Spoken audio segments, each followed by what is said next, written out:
get started. My name is James Pepper. I'm the chair of the Cannabis Control Board. Today is Wednesday, October 29th, 2025. It's 1:03 p.m. and I call this meeting to order. We have some guests on the agenda today, so I'll keep my remarks brief. There has been a fair bit of tragedy in the cannabis industry since our last meeting. I wanted to briefly acknowledge the passing of Keith Griswold. He was a true pioneer and very dedicated to making Vermont a center of excellence. Keith, your vision will be missed. Anyone who's been following the medical use endorsement knows that one of the prerequisites for using that is there must be at least one employee who's received an enhanced training available all regular business hours. We have finalized the curriculum and format for the course and set the date of the initial training, which will be Wednesday, December 3rd. This is a free training for participants. It'll be presented through Microsoft Teams and include live instruction and will be followed by a certification exam. Space is limited at this first training, and we will be prioritizing employees of retail shops that have applied for or received a medical use endorsement. We're going to send out an email to those retailers with instructions for signing their employees up. So keep an eye out for that email. We do intend to rerun this training in mid-January, and we'll accept signups from a broader employee universe. One other issue, we received complaints about retail shops scanning IDs and potentially collecting personally identifying information about customers without their consent. I wanted to remind everyone that Rule 2.8.3 explicitly prohibits collection and retention of personal information without the express permission of the customer. And of course, there's all sorts of other laws outside of our regulations that govern how personally identifying information can be collected and used. So please be mindful of the importance of consumer rights, particularly in this area. Other than that, you just have to approve the minutes. We had our last regular board meeting on September 24th. We had a special meeting on October 2nd where we certified the adoption of our advertising settlement. And then we had two evidentiary hearings on October 8th and the 15th. So moved. Seconded. All in favor? Aye. Aye. Aye. Okay, moving along. Next up is public comment. Handle this the same way we always do. If you have a comment and would like to, if you'd like to make a comment, please just raise your virtual hand. We'll call on you in the order that you raise them. Then we'll move to folks that join by phone. Looks like Chris Vickers is first. Hi, can you hear me? Yep. Hey, this is Chris from Rootland Cannabis, Hickory, Hash, and Bud, coming to you with a little thing we like to call the pushback. Almost everyone listening here today is employed because many of us have been pushing back for decades. We've been pushing back against federal laws, state laws, and stupid rules to bring us to where we are today, but we still have a long way to go. We're still working on many topics such as public consumption. Anywhere tobacco products can be used, cannabis products should be allowed. We're still trying to get cafes, lounges, and clubs. We need this in Vermont before other states do it before us. We also want to be able to consume in dispensaries themselves. And of course, we're still trying to figure out how to do competitions. No more freaking THC caps. Hold on to your hat, CCB, state legislators, lawyers, and cops. We want to have a huge 21 and over event down on the waterfront with all the Vermont cannabis businesses represented. We also want to be able to give out free samples, free pre-rolls, open dab bars. We don't want to be dealing with these anti-First Amendment advertising laws. We want to be able to advertise any way we like. It's a 21 and over event. We shouldn't be required to get special permission from anyone. So until you all get this together, we're going to be back at this table for a really long time. It's time state legislators get on it. Cannabis is meant to be shared, not always taxed. This is Chris from Rootland with the pushback. We'll stop back in a couple months and see how things are progressing. Take care, and thanks to Mahali for the use of this music. Peace.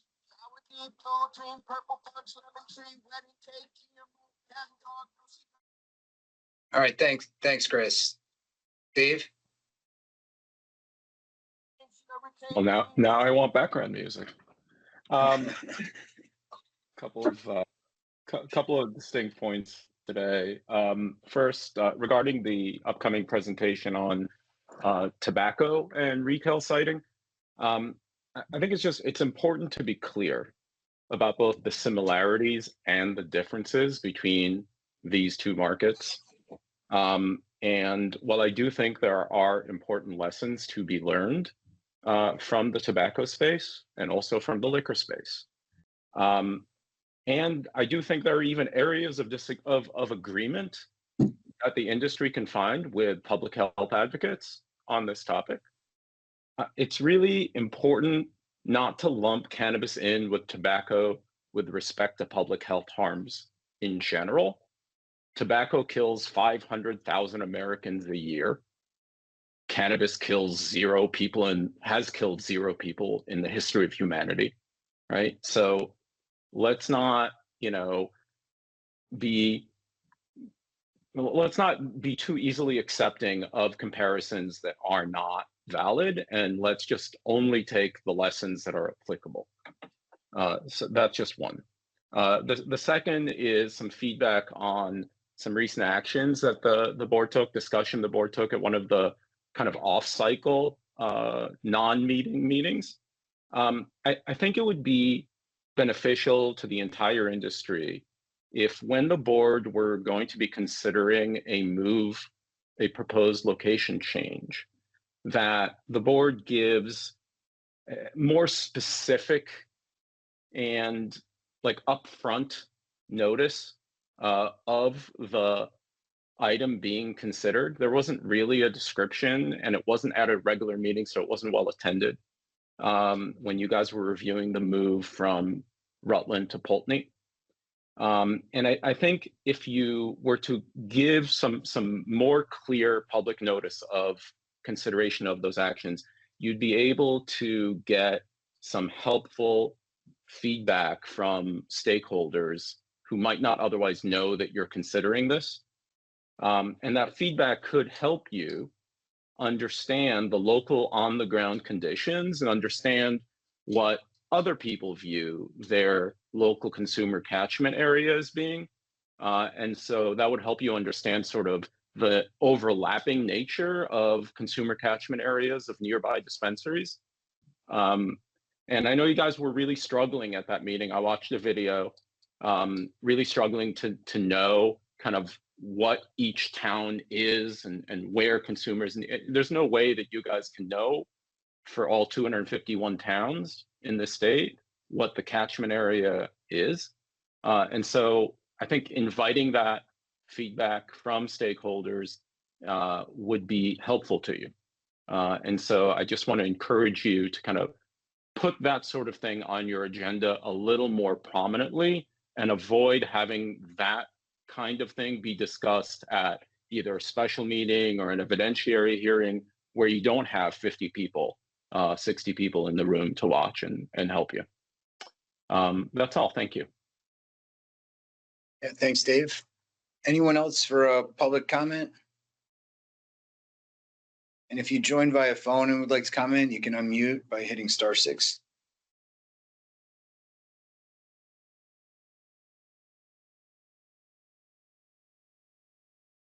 Okay.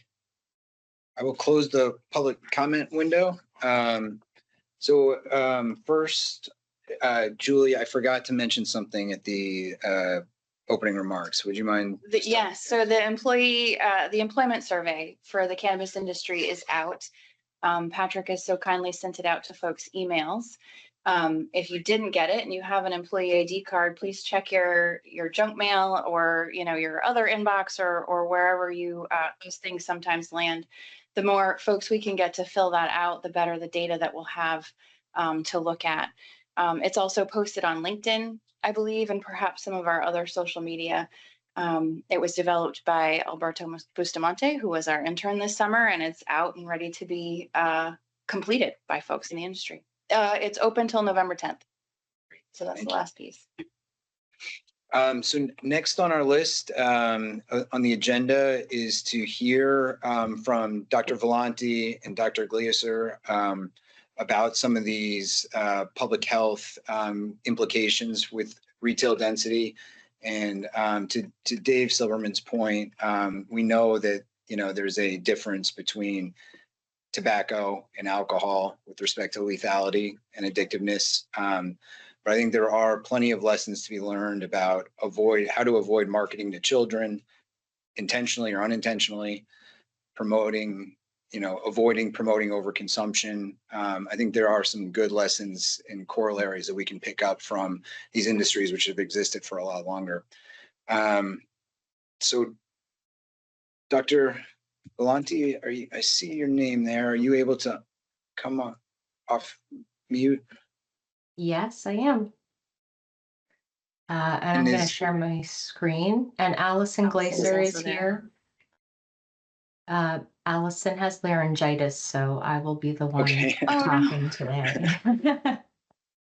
Well, thank you so much for joining us. You're one of our very, very early guests to one of our first or second meetings, I think. And it's great to know that you've helping out with Rutgers and seeing what you're doing. I can kind of help frame up the issue, or Julie, if you want to. No, go right ahead. I think you know why you're here, but I can just say that, I think what we're struggling with, one of the unintended consequences of our cannabis law, specifically around retail opt-in and the lack of clarity about local zoning, is that we're seeing a clustering of retail shops in the relatively small number of towns that have actually opted into retail sales. We were given some new authority to kind of get more specific about how retail locations should be cited in the future, and we paused issuing new retail licenses until we've worked out that regulation. But this issue often gets presented to us as a binary choice between either offering more retail locations in order to increase shelf space for cultivators, or limiting the number of retail licenses.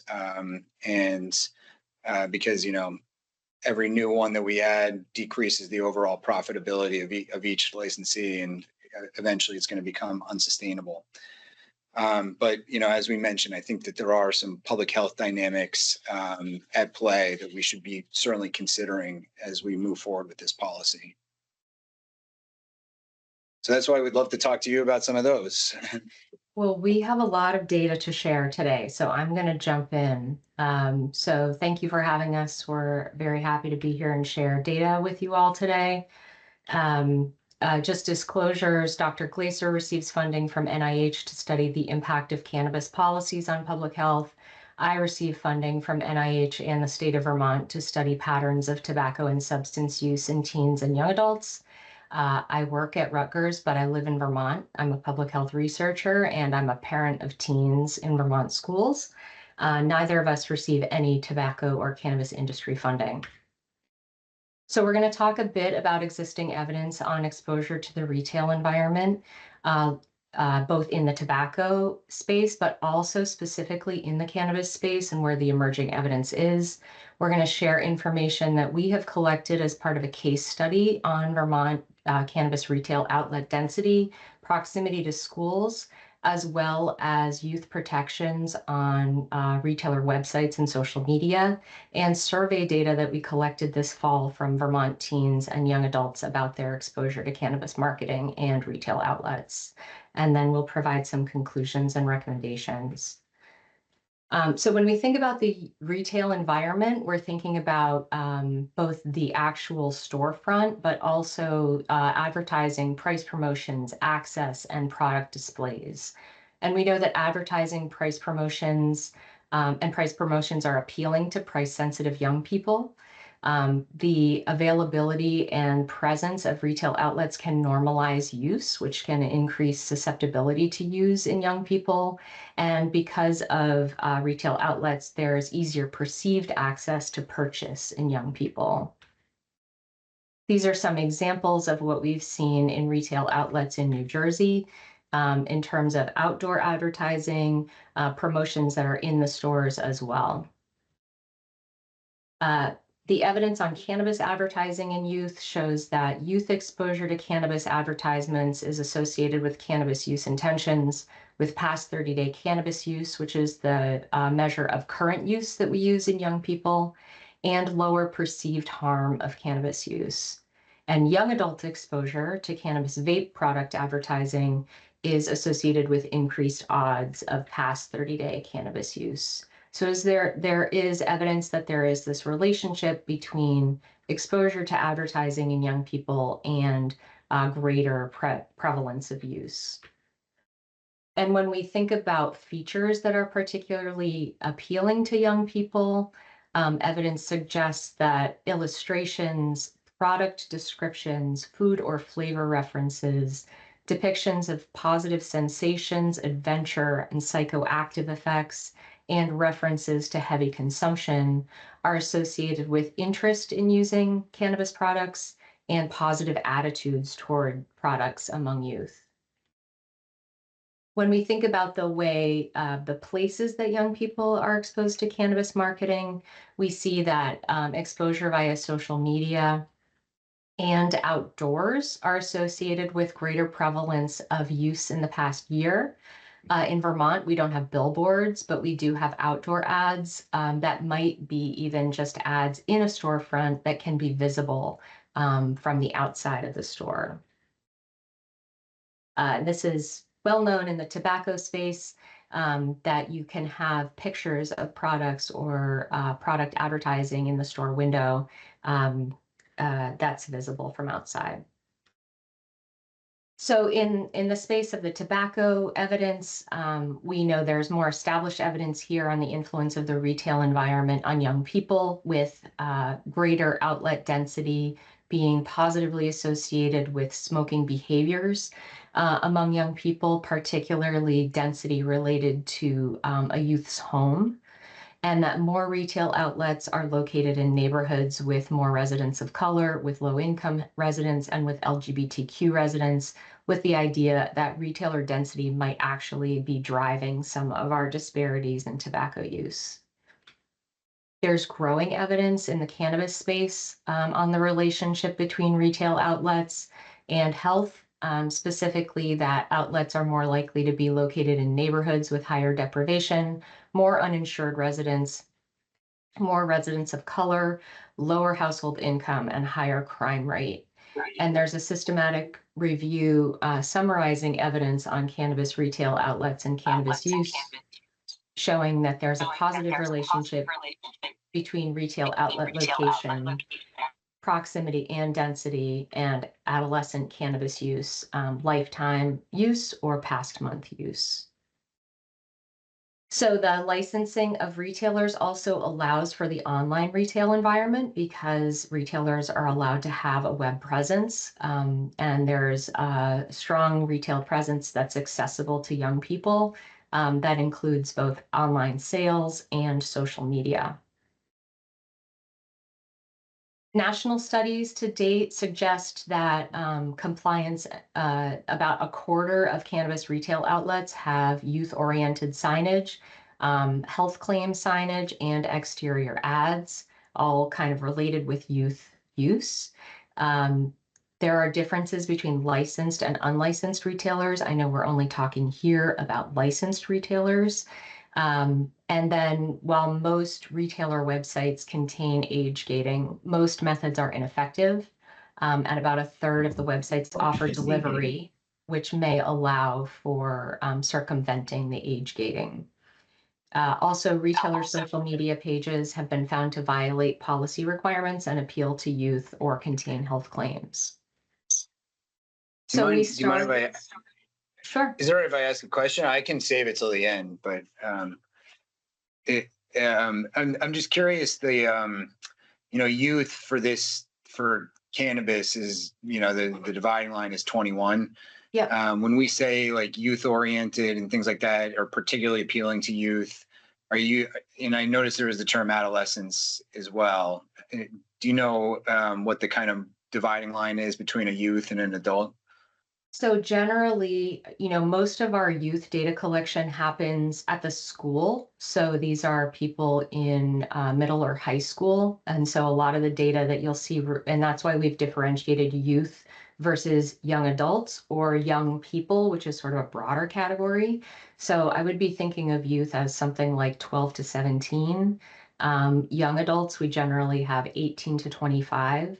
There are a few data sources that allow us to get at those 18 to 20-year-olds separate from the folks who are 21 plus. So that's why we're trying to be specific with our language here and really focusing in on the younger folks. That's great. Yeah, that's helpful. Because I think when we try and determine whether an advertisement is particularly appealing to youth, we're focused on that age cohort too. Yeah.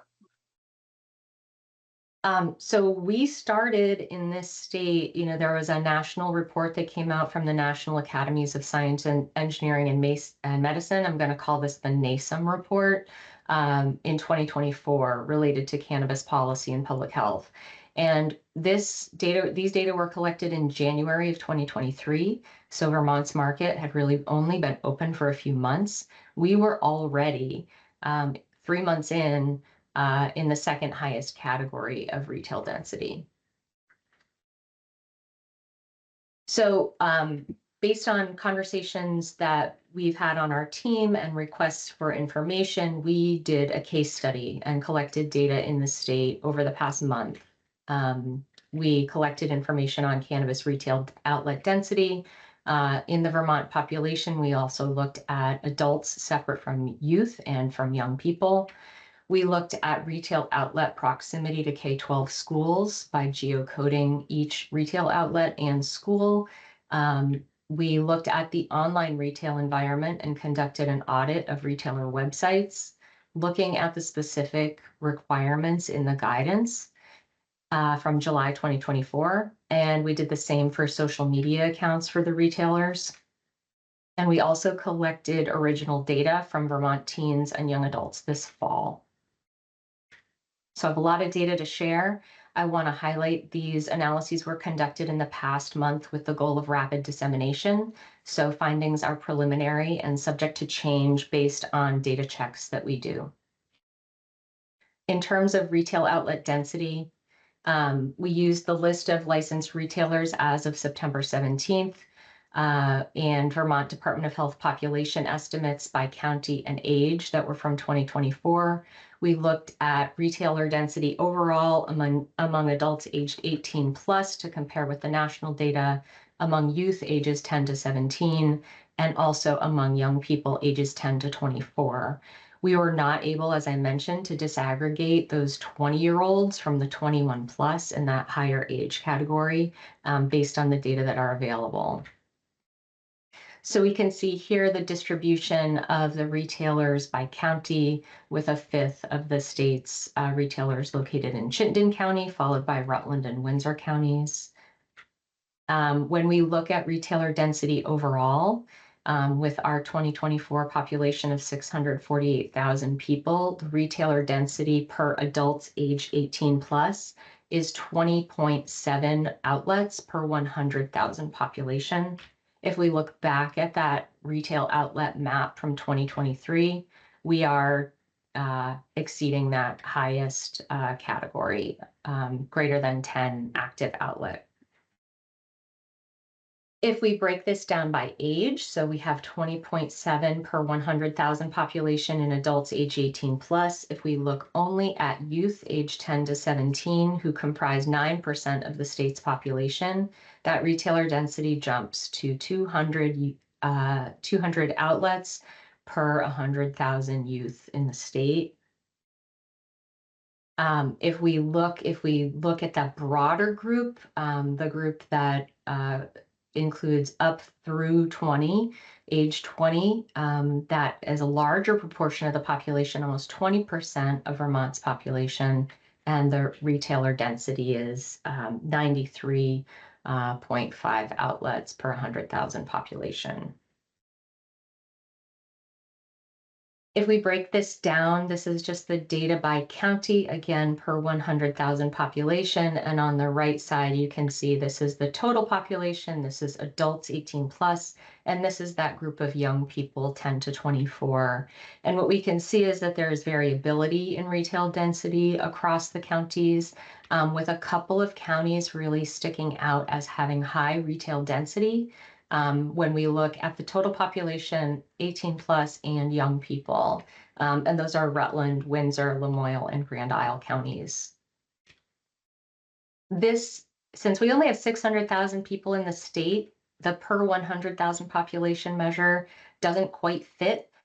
So this is the same data just per 10,000 population. That might be more relevant depending on what we're looking at. Again, same findings, same underlying data, just moving the decimal place. We looked at proximity of the retailers, the 111 retailers, to the K-12 schools. So again, we pulled that list of licensed retailers from September, and we looked at a schools database on the location of 386 schools in the state. We included buffers around each school at 500 feet, 1,000 feet, and 1,500 feet. And then we did a spatial analysis to understand the number of retailers that fell within each of those buffer zones. So what we can see is that there were no licensed cannabis retailers within that state prohibited 500-foot buffer of any school, which is great news. Within a 1,000-foot buffer, there were nine schools were located near 10 retailers in the state. Within a 1,500-foot buffer, 25 schools were located near 39 retailers. So these distances exceed the legal threshold that's currently in the laws, but they do still represent close spatial proximity that might have impact on youth exposure to the retail environment. Dr. Valenti, can I just ask a quick question about that Sure. data? And maybe I missed it, but that 1,500 feet, is that like huh? Yes, it's like a buffer, like a radius around the school. Okay. So it's like as the crow flies, like as not the by a, like walking distance. Okay. Thank you very much. I just wanted to clarify how that was Sure. measured. Patrick is telling us we're getting an echo on the feed.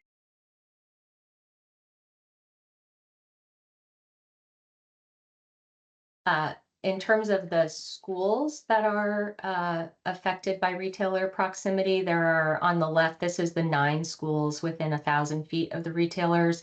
On the right, this is only 10 of the 25 schools within 1,500 feet of cannabis retailers. But just to note which schools are affected. One thing that's interesting here is that Edmonds Middle and Elementary School have different numbers of retailers. They're located on the same campus, but Edwards Elementary is slightly farther away from downtown Burlington than Edmonds Middle School, which is why we see that difference. Though I think if we were thinking about the two schools together, we wouldn't have a distinction really here between the, since they're located on the same campus. And then these are the top 5 cities with schools that are close to cannabis retailers. Fairhaven has 2 retailers that are close to 1 school. The other 4 on the left side only have 1 retailer located within 1,000 feet of 1 school.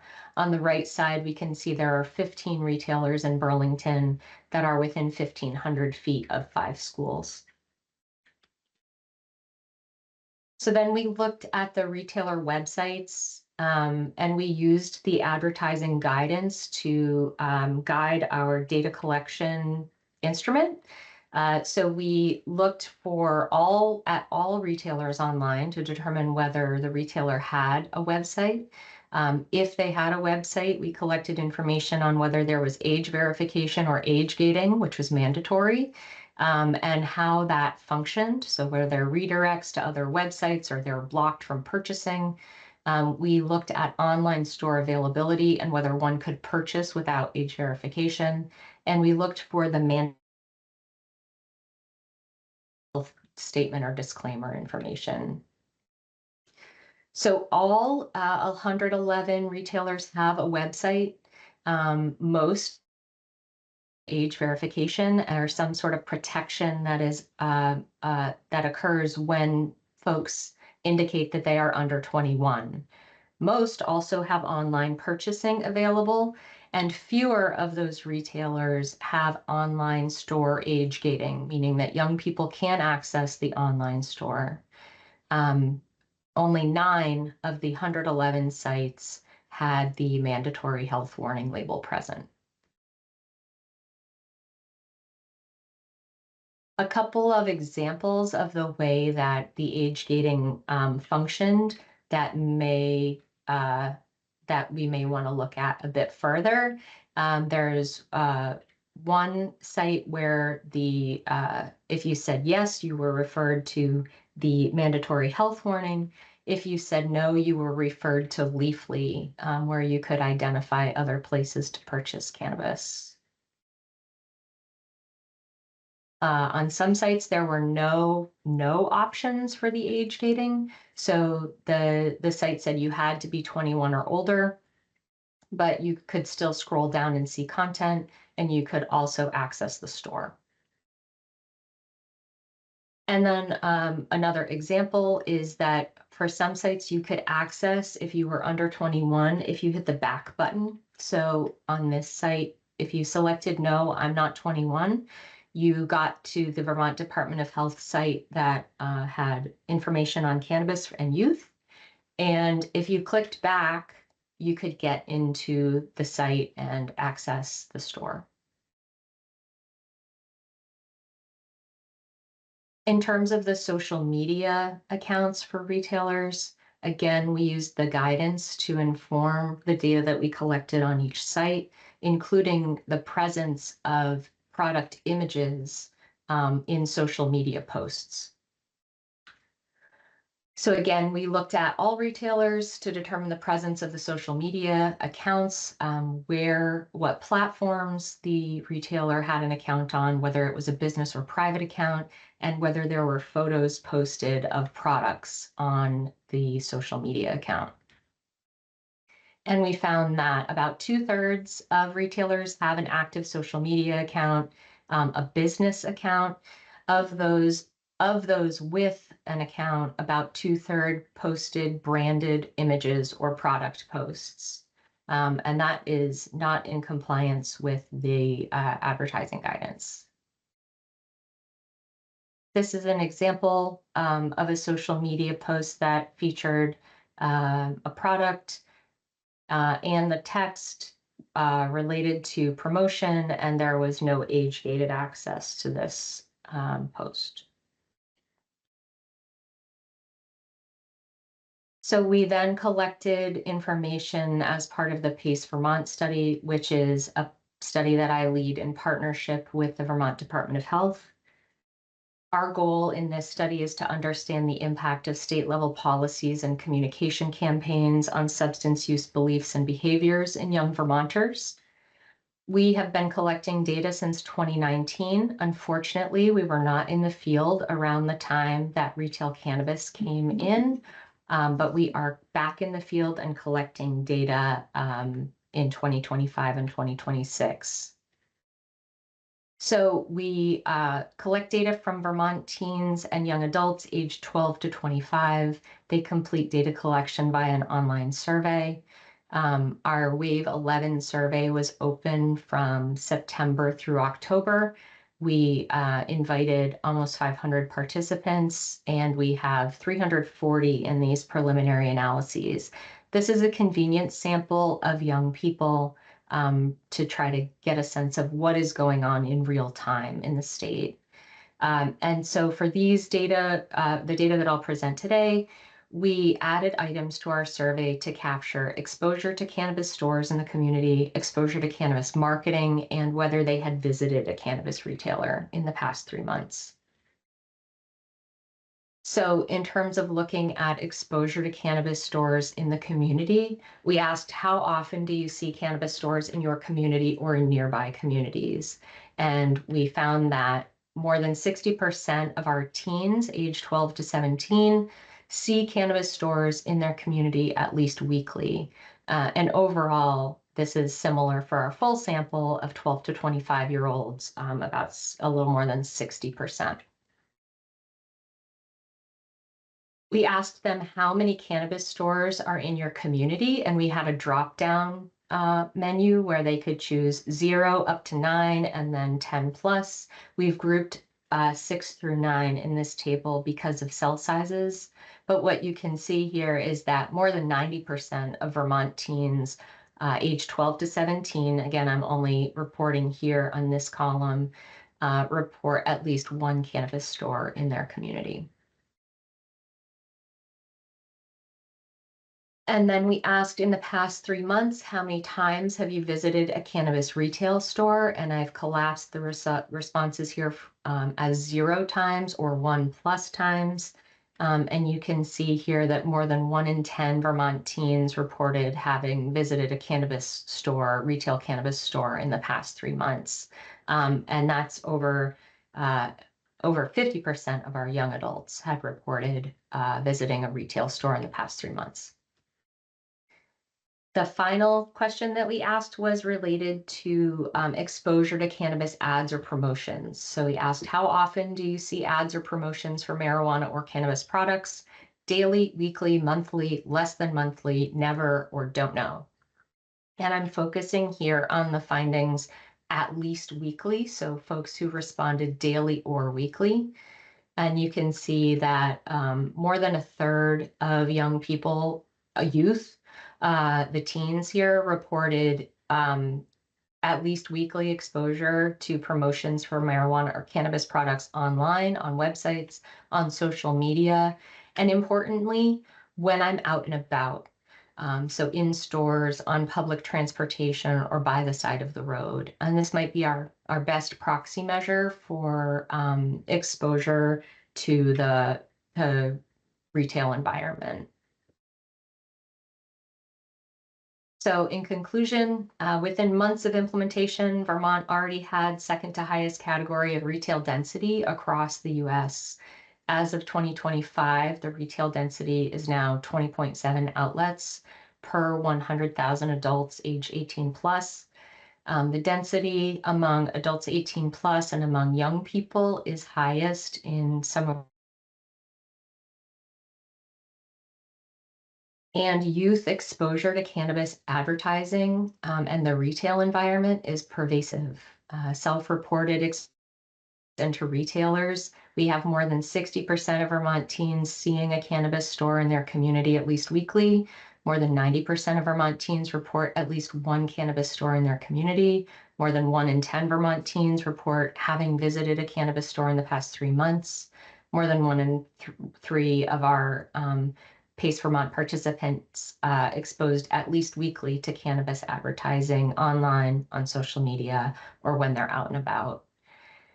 Online retailer websites have ineffective age gating to reduce youth exposure to products and promotions. And the online retailer social media accounts promote products with features that are known to be appealing to young people. So there have been a number of policy approaches to reduce retail density for tobacco and cannabis. Some of them are listed out here. An important piece is that for tobacco, the buffer around schools was deemed to be one of the most equitable ways to reduce retail density, though there have been a number of approaches tried. So our recommendations to reduce youth exposure are to inform compliance and enforcement actions with annual retailer audits, including auditing brick and mortar and online stores, online presence.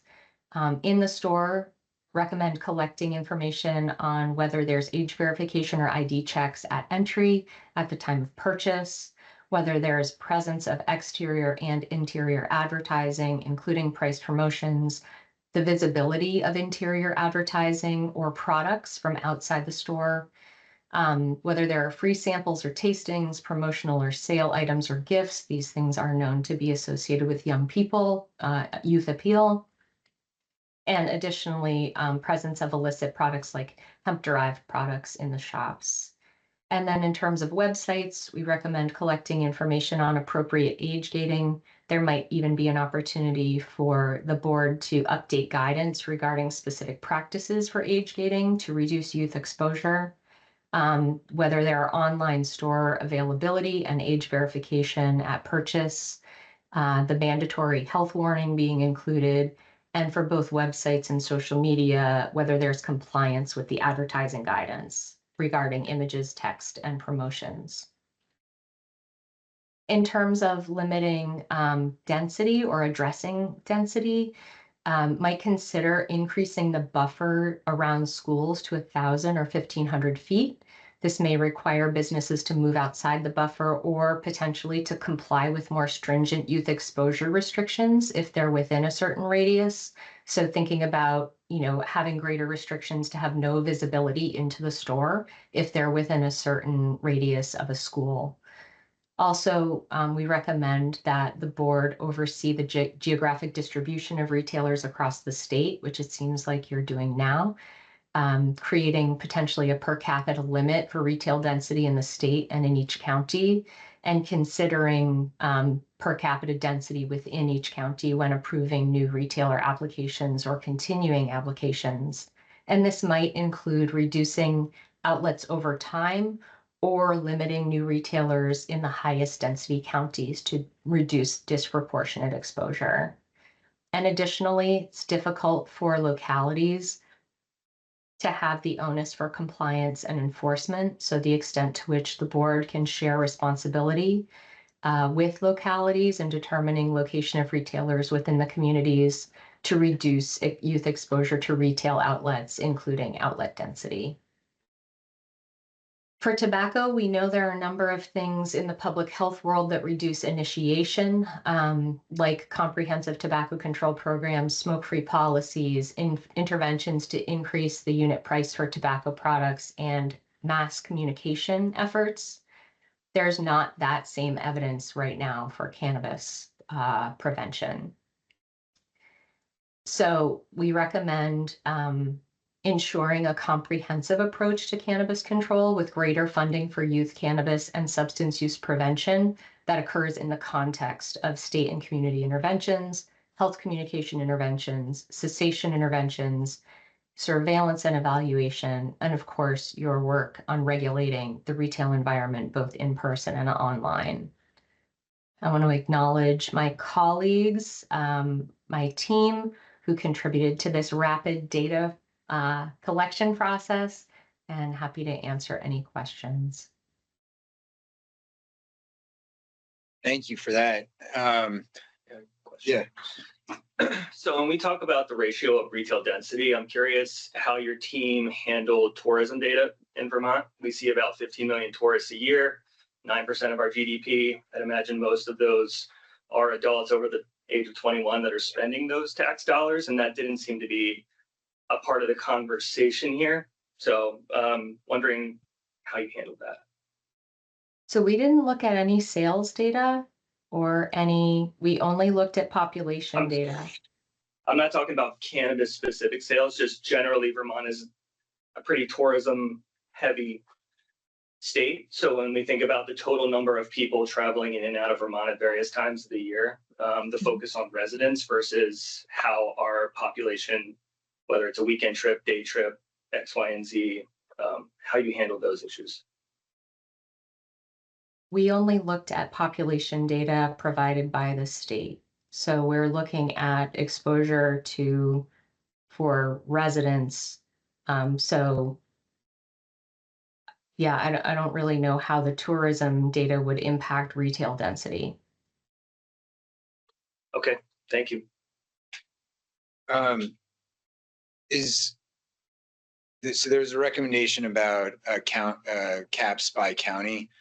Is that is that just for ease of administration, or should we be, I mean, because we of course considered countywide caps and we were thinking about retail density, but really, we kind of got some information that maybe we should be looking at catchment areas as opposed to kind of, it's just not a perfect proxy. If you have one right on the border of between kind of Rutland and Chittenden, you may be in the same catchment area, increasing retail density for an area, but it wouldn't be caught up in the county cap conversation. Yeah, I think there are limits in what data we have access to, right? So we have distribution of residents by county, but I don't know that we have, I suppose we have in some form some sort of spatial data where you can look at truly from someone's residence what their retail density. Those data are not available currently from our state government, as far as I know. So yeah, I think that is an important thought. I think county is a marker that can be used and can be compared across states. It's something that could be easier to have data. If you're making a data informed decision, that's where the data are available. And I don't know that I would limit it. I don't know that I would separate the population of the county from the county limit. So we have counties that are very, very small. Essex County doesn't have any retailers in it right now. But we might think about the distribution in that way. The other question I had about the question about how often do you see a cannabis store? Is there something, what we have said in our regulations, and maybe it's, imperfect in the actual enforcement of it, but is there anything that kind of promotes cannabis, or especially if it's a picture of a product, is an advertisement subject to the, demographic restrictions? So we would hope that someone walking by a cannabis store would, other than the sign that calls it a cannabis dispensary or the pot leaf that's on the front door, aren't really going to be exposed to brands or specific products. Are there concerns beyond that? Is it like just the normalization of cannabis generally?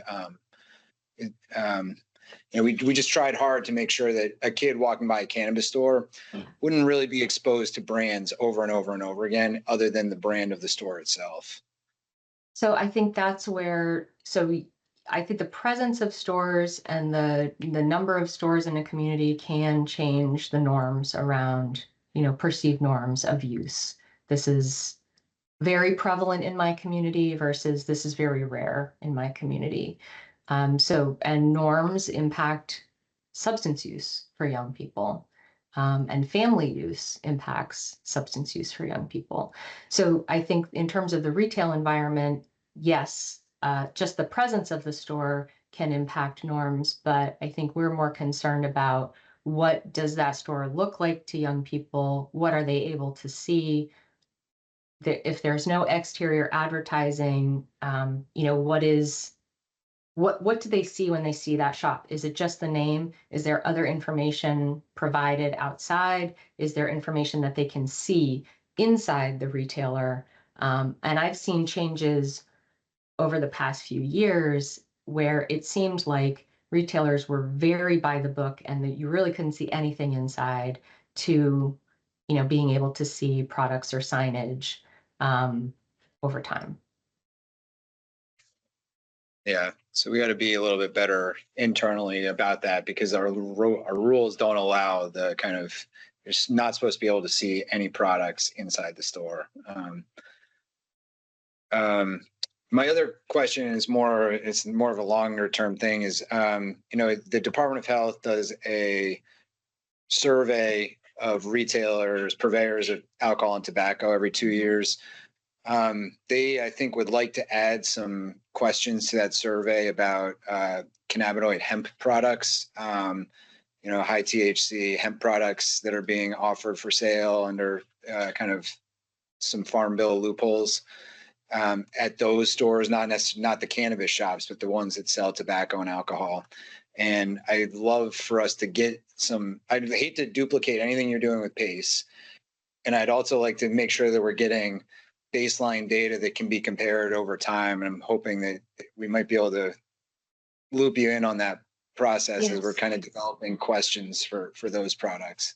Yep, definitely. That does not overlap with PACE. We're only collecting data from people, not stores. So I think that's a really important part of complementary data collection, understanding what's in the stores and then understanding how young people are exposed and report what they're seeing in the stores. That's great. All right. Thank you. You asked most of my Okay, questions, sorry. actually. The county thing was what I was going to ask about. So I appreciate your time, Dr. Valenti. This is very helpful information and a lot for us to think about. Yeah. Thank you. It's great that you're in Vermont too. You know, I thought maybe New Jersey was going to steal you away when I heard you're going to Rutgers. Nope, still here. Great. Well, thank you very much. And thank you, Allison, as well. All right.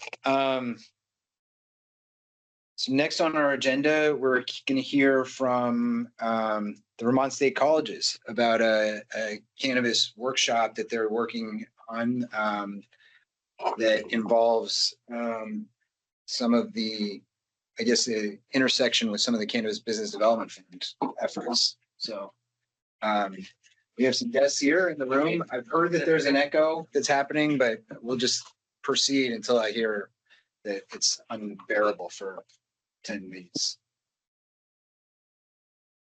Thank you. Patrick, could you throw up those slides? Hi, everyone. I'm Timothy Egan on behalf of Program Chair, Director Philip Lammy at Castleton, myself and Jonathan Kaplan, who are part-time faculty at Linden and Johnson. We are all part of the Cannabis Studies Certificate Program. We're proud to have been working and developing through a grant from the Chancellor's Office to develop educational workshops for social equity applicants. And we work closely with Nathan Davidson and the Department of Economic Development and the Agency for Commerce and Community Development so that we can utilize the value for social equity applicants to utilize cannabis business development funds and help them do their job and create their business with more skill and expertise. So if you want to share that next slide, Patrick. Saw that Phil joined. So Phil has actually, Phil has a 2 o'clock class, so he had to run because the other presentation ran a little long. And it's his 70th birthday, so we can't begrudge him anything today.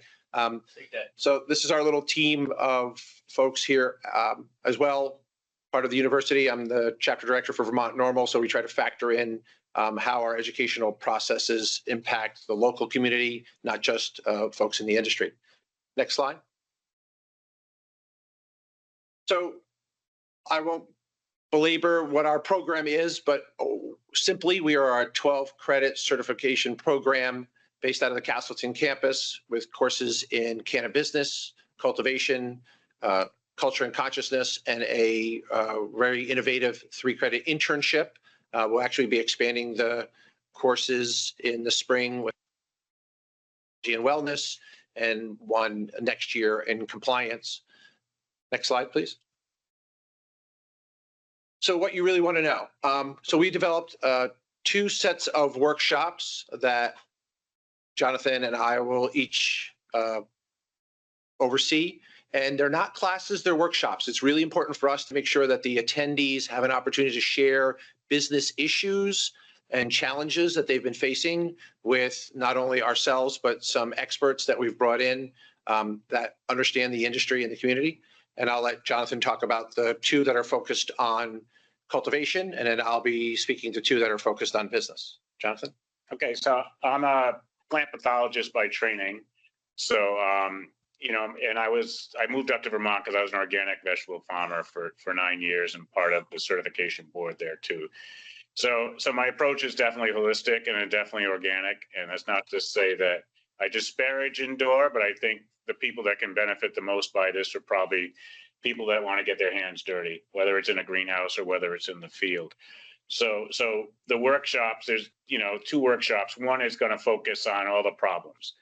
be it pests, fungi, as well as climate change problems, whether it's dealing with the drought, dealing with excessive smoke, which invariably cuts down on your productivity, or flooding. So there's all sorts of the plagues that are a challenge to growers. So part of that is to help give tools and help people share their experiences. Because as a plant pathologist, I study lots of diseases, but I very rarely see them. One of the first things we learn is that disease is the exception, not the rule, or none of us would be here, right? So, but with everybody in the room, we can share our experience, and certainly, you know, we can offer some ideas on how to control those things. You know, because sometimes when we're trying to maximize yield and profit, we are making ourselves vulnerable to catastrophic events that could destroy our yield and profit. So that'll be the focus of it, and sharing, you know, with the growers that are there, and the participants all have their own horror stories, you know. And then the other workshop is on the genetics, because the genetics you choose is going to be based on what you're trying to grow. You know, the different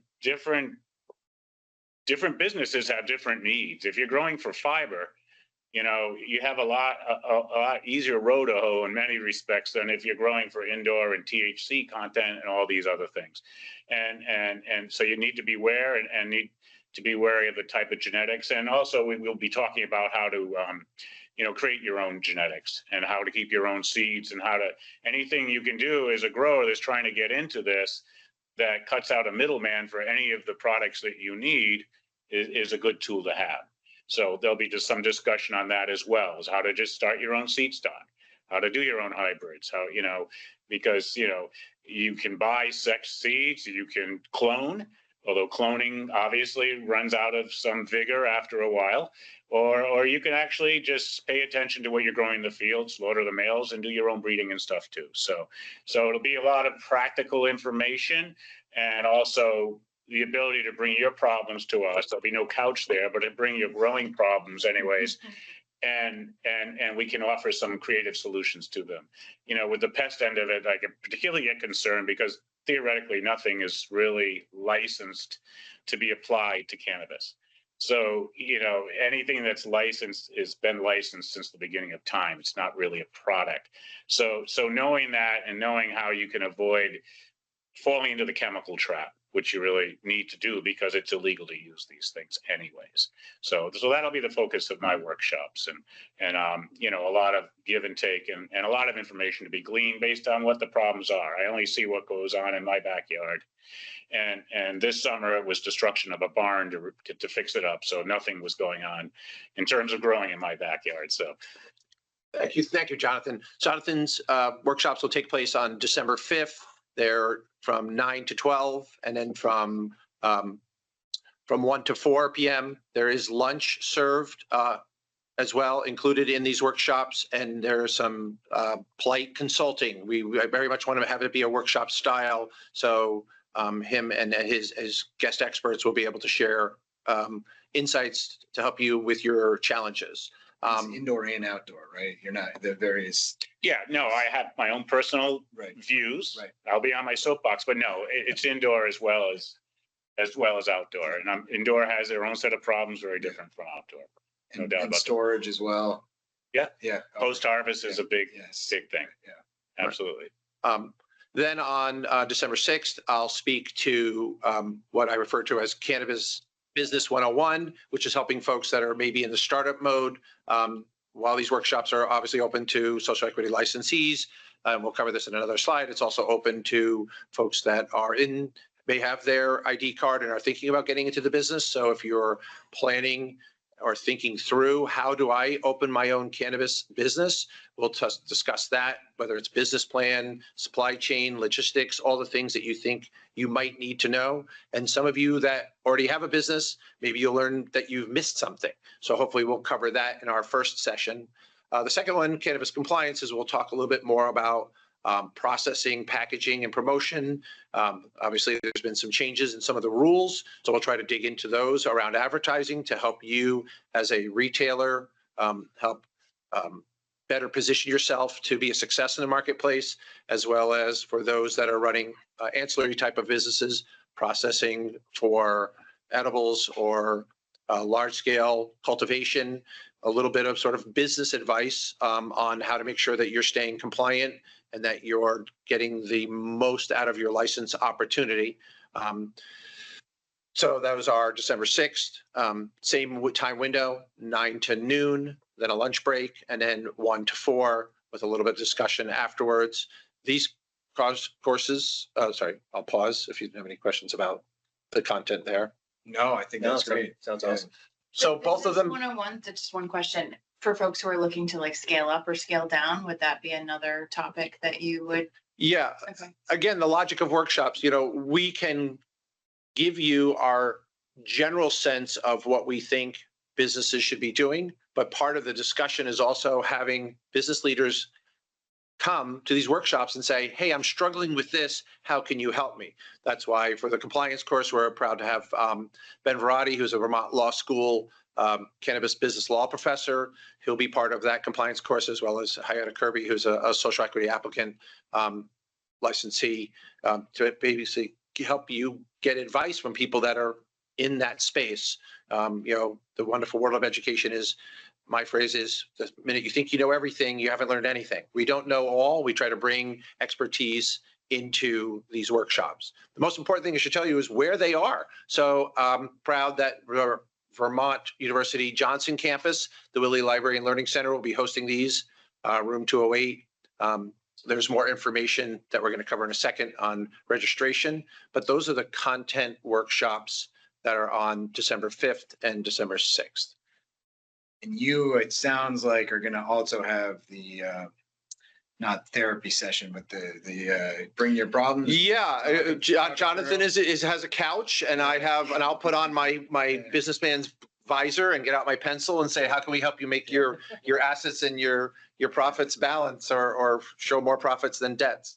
Yeah, I mean, I don't want to break any confidentiality of these at all, but it'd be great to hear some of the problems that people are facing. We're currently drafting a report about the Cannabis Business Development Fund and how it should be funded and what it should be used for. And, I'm trying to highlight the various challenges that people are facing right in this industry. These are not recorded and not Zoomed on purpose so that people can be candid about their issues, but I'm glad to collect data and ask people if they can share their information anonymously and share that. Because I think actually this is a good part of this workshop is those you want to know what people are struggling with so you can help them more. And I know you all were pivotal in working with us and the Agency for Commerce Community Development to put these workshops on. So we want to make sure that this information sharing, it's experts helping struggling business leaders, and then be able to share that information back to you so you can keep helping them. I'll reference what I thought was very successful. You had a peer-to-peer webinar about a week or two ago, last week, and I thought that was very refreshing that the control board had it and was listening to licensees in a different way. So we're hoping that this is another facet of doing that. And certainly in a growing world, it's anecdotal evidence that leads to what we focus our efforts on. Right. So if suddenly everybody has a septoria problem except one person, well, that's great. Let's find out why that one person didn't. And then so it really does drive the research and the focus. Next slide, Patrick, please. So here's the link. It's also available through the Vermont State University Workforce Development form stack. This is open specifically to social equity licensees, and it's supported through the stature for cannabis business development funding. And as those of you that are not licensees, maybe you have your ID card, actually funding is available for these workshops from VSAC. So whether you're a non-social equity business owner or an industry employee, we wanted to make sure that everyone that had an opportunity or had an interest in this opportunity could participate in it. Nathan, do you want to speak to any of that?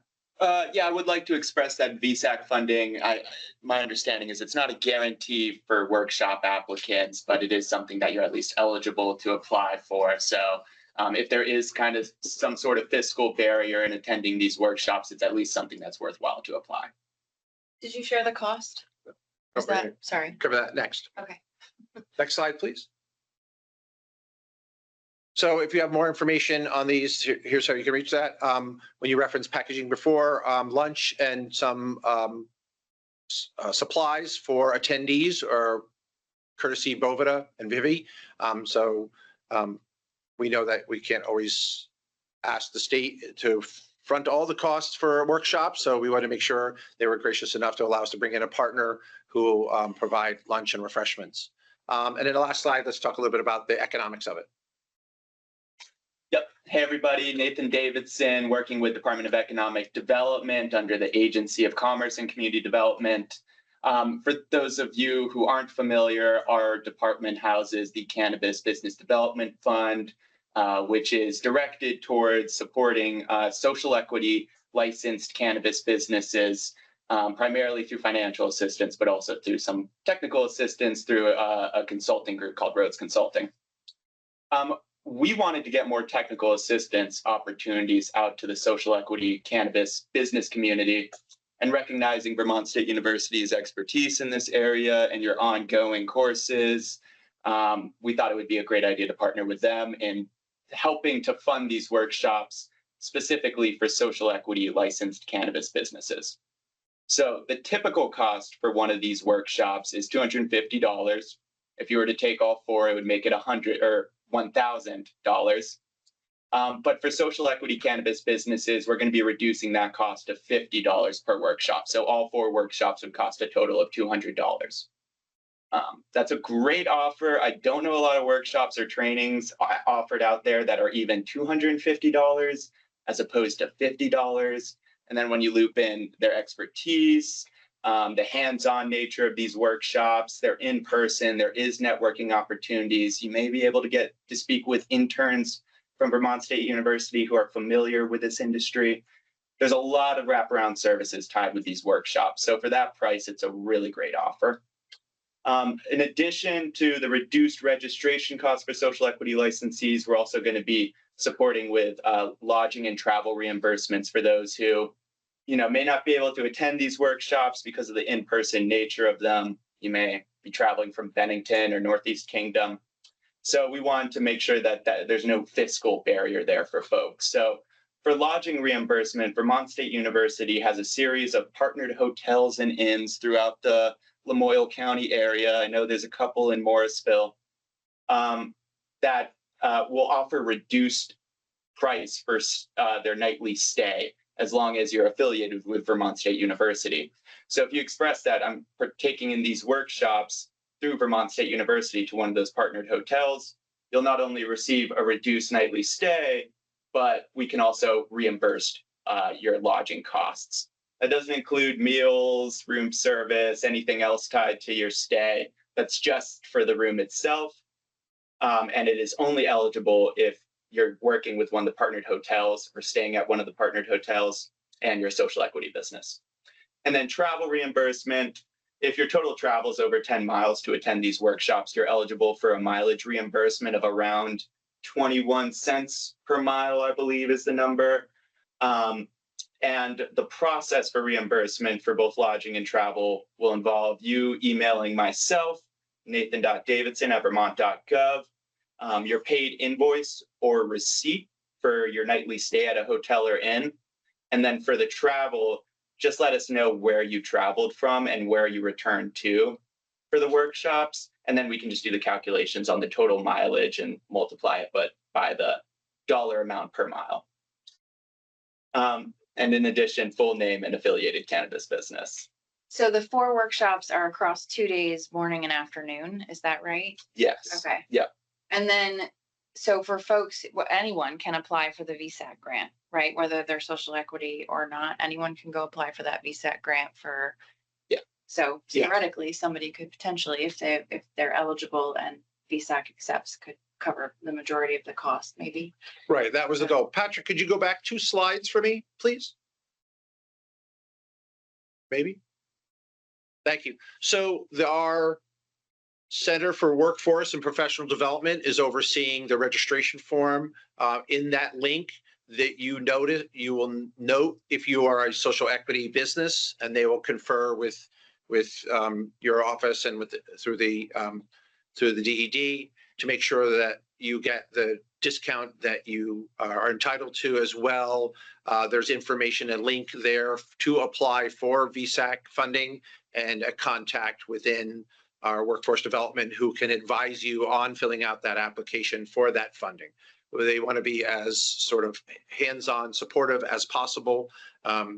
It's refreshing that from top down, President Berg on through our university has been supporting the efforts of the Cannabis Studies certificate program to be more engaging in the business community. And so this is one of the ways that we're doing it, is utilizing not only our faculty from our program, but also our workforce development program, which develops workshops in different areas, in HVAC and construction. And this was, they were politely pleased that we came to them to say, could you help us, make sure that we execute this? So there's a lot of information available in that link. I think your office will be sharing this link other places. I think it's on our website in the social equity tab of our website, landing space for our website. I think it's there. I think it's there now. I'm not. Okay. I think we did a press release. Right. There was a press And release. there is a press release that's sent out. I know actually, I wish Phil was on our call. Like I said, he had his class. I think the Rutland Herald has printed it, and I think a paper in Bennington has. But the key is that this link here, which you can also reach out to us. So Patrick, one more forward slide, please. So you can reach out to Phil, Jonathan, or myself, and we can share more information with you. We can share with you what might else be talked about at the workshops. Did I miss, is there a cutoff date for sign up? No. So there is, but there is a cap. I think our recommended cap is 15 people per workshop. And then in the sort of tiered priority are social equity applicants, then general licensees and ID card employees, and then third, the general public. And that's why we want to make sure that the VSAC part of it, because there might be somebody who's been wanting to get into the cannabis industry and is not sure, and might be a more cost-effective way for them to say, is this an industry I want to go into, and learn a little bit more about what are the challenges so I know what I'm getting myself into. But majority, our focus is on social equity applicants, licensees, and ID card holders to better understand the challenges of the industry and have discussions with their peers and professionals to help them move their business and their career opportunity forward. Yep, that's another aspect, the networking aspect of these. We're trying to make them somewhat open-ended and allow for informal discussions along the way. So right, each event has a lunch session, again, sponsored by our fun friends at Vivian Boveda, as well as at the end of the day, sort of what we would term, consulting, which is let's take time to talk through what you just learned, and is there information sharing between attendees who might say, oh, here's 3 of us have that same problem. Let them go off in a corner and say, how can they work together, and share information. So that's an important part of this is sort of building a sense of community in education so that folks can learn from others' mistakes so they don't make them, or learn from others' tips and tricks that make them successful. And did you say there were going to be interns, people who had interned or are interested in interning? So we will share information. The Vermont State University actually has a robust internship program. I think I can say publicly that interns have been here at the control board as well. Yes, you actually mentioned Alberto earlier. Mm-hmm. So Alberto Bustamante was a senior intern.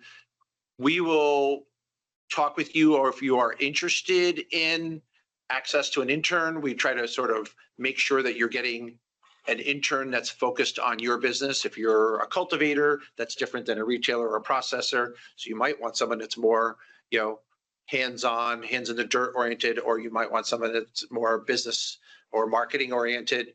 We will try to make sure that we make those connections for you, and then save your information and share with you students that are looking for internships, and make sure that we match them up. So depending on if there's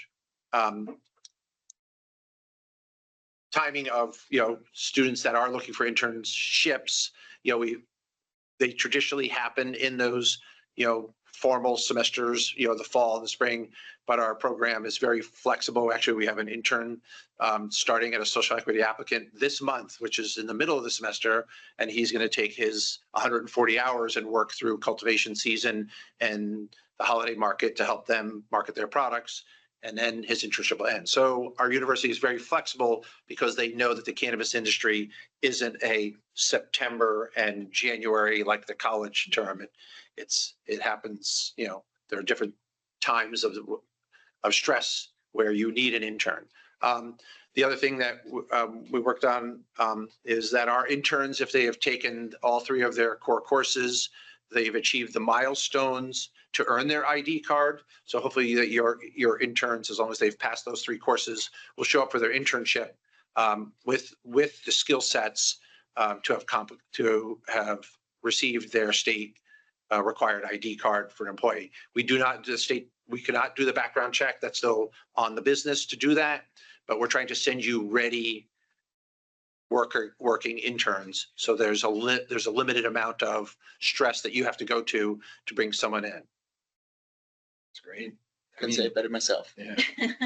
This is a persistent need that has been identified for us from the beginning. The lack of business support, the lack of someone to call when something's going wrong. It's just, this is an industry that the Small Business Administration does not support, that the state of Vermont supports off and on, with this Cannabis Business Development Fund. Yeah, being from the educational side, we've learned that, unfortunately, federally, the Department of Labor and the SBA and some of those agencies aren't there for the cannabis industry. I think a lot of cultivators learned that during the recent floods and, the lack of attention that FEMA may have paid to them. So if we can fill a gap in working with state partners like your agency and Nathan's agency, this is what a state college is supposed to do. We're supposed to help local business leaders and people that want to get access to educational information to help them, move their life and their career forward. And in the process, if our young people who are students or we actually in the cannabis studies program have a lot of adult learners, if they can get access to the career through internships or connecting with business leaders. Now what we're doing is, which I think all of us want, is how do we keep more young people in the state of Vermont? So we're not 680,000. We get back, we get our numbers up. That's great. Thank you so much. I know people generally like to have a certification, but they generally don't like taking tests. Is there a certification or a test associated with these workshops? So the certification program is if you pass all 4 of the courses, you receive a certification. It has actually been noted on your degree program. So when folks do graduate, they'll walk with their Bachelor of Arts and Bachelor of Science in Business Management with a certification in Cannabis Studies. And then, like I said, with the ID card, all the students have to have a passing grade of all 3 cultivation, cannabis, and culture and consciousness. Those 3 courses, those milestones are tied to your legal requirements for education for ID card. And so there's sort of big certification when they graduate, but there's also one that gets them into the industry as a worker. And that's separate from the workshops. That's a more extensive, Right. longer. So content, yeah. the big paragraph that I didn't read through at the beginning is our 12 credit 4 course program, which is offered in what we call at the university uniquely face-to-face plus, which is you can learn sitting in the seat, you can learn by Zoom, or you can learn it online. Wow, Patrick, I didn't even need to cue you and you brought it right back up. So what we were trying to do there is be able to make sure that if you want to get an overview of the cannabis industry and work in it, and you are committed to it, and maybe you want to make that part of your business degree or your arts degree or your sciences degree, the university wants to be able to make sure that it's available for you. But we see it as a huge opportunity for students to come to Vermont and be able to access something that, other than, correct me if I'm wrong, Jonathan, a college in New Jersey, that's the closest you're going to find in the 6 New England states of someone providing a comprehensive educational program on cannabis studies. That's great. Yeah, so the exams are within the courses themselves, clearly. Okay. But we are investigating also how to micro-credential these workshops. Okay. So in what, some sort of assessment, we don't like to use the word exam, but some way of assessment that knowledge has been gathered and it's helpful. So, and that's one thing at a time, but that would, you know, or you can stack these workshops and get credential or credit towards your final certification. This is great. Yeah, Really, thank you for all the work getting this together. Appreciate the time. Yeah. Yeah, course. thank you. Thanks for the opportunity. Looking forward to seeing how it all turns out. Exciting. Anything to help the Johnson economy right now. What you get to the rest of your agenda. Thank you for your time today. Thank you. Yeah, thank you. So why don't we just take a 2-minute break? All right. Looks like we're still recording. We just took a quick break. It's 2:30 p.m. 2025. And we're going to pick up with the executive director report. We are running a little bit behind schedule. Apologies to everyone for that. Apologies accepted, but it's staff.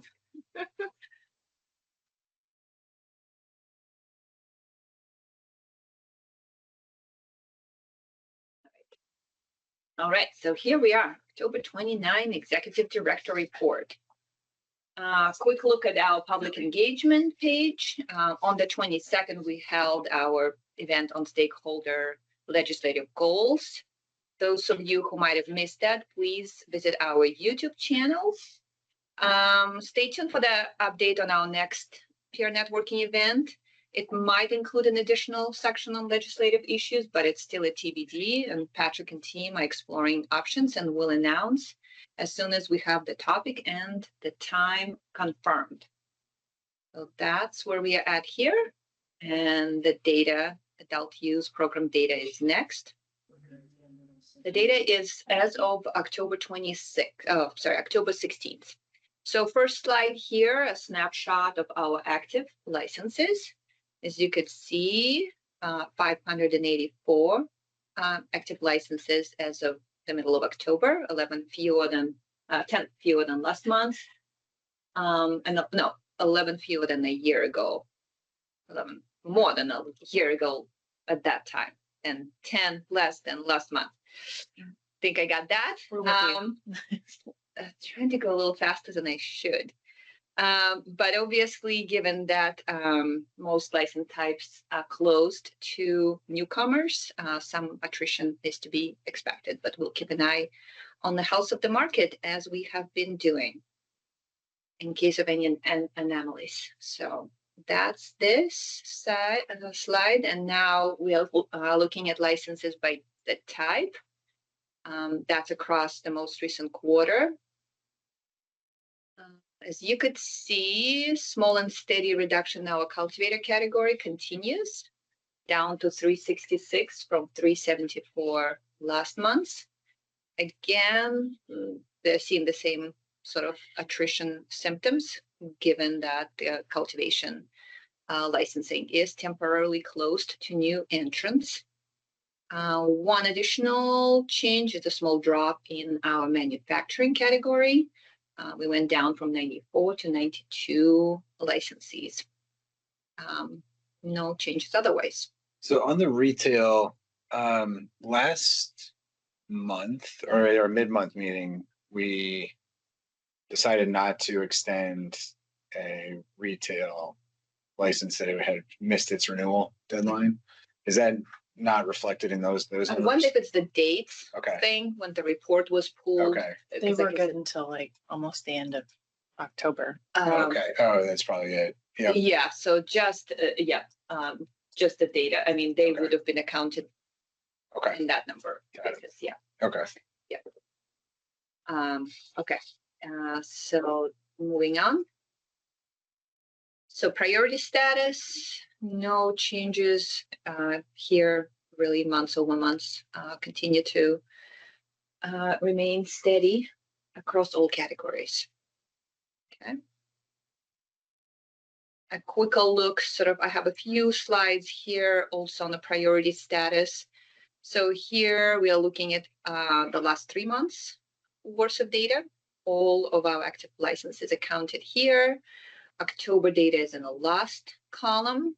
So again, we're seeing fairly consistent proportional change in each priority status month over month. If you look back at August, September, and October.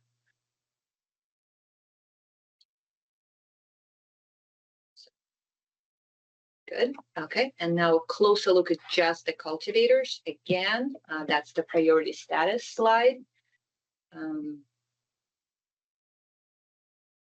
Again, we're not seeing any discrepancies here.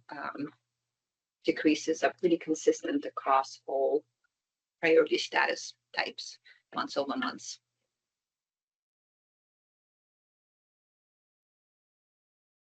That. Already, I'll pull up our manufacturers. Same slide, months over months. You could see the two manufacturers that exited the market in October were both standard licensees. Those numbers are also steady across priority status types. Right. Next set of slides, back to our cultivation, folks. So here you're looking at our cultivator licenses broken down by type and tier. We always show that slide. If you remember from the earlier slide, we are showing a decrease of 8 cultivators months over months. It's reflected here with indoor tier 1 still remaining our most common license type at 130. That's the status. And a similar slide, only 3 months worth of data here to give you a clearer picture of gains and losses over time. If you look closer here, and I think I have that down, our outdoor tier 1 dropped by 3 licensees from 76 to 73, indoor tier 1 by 2, mixed tier 1 by 2 as well.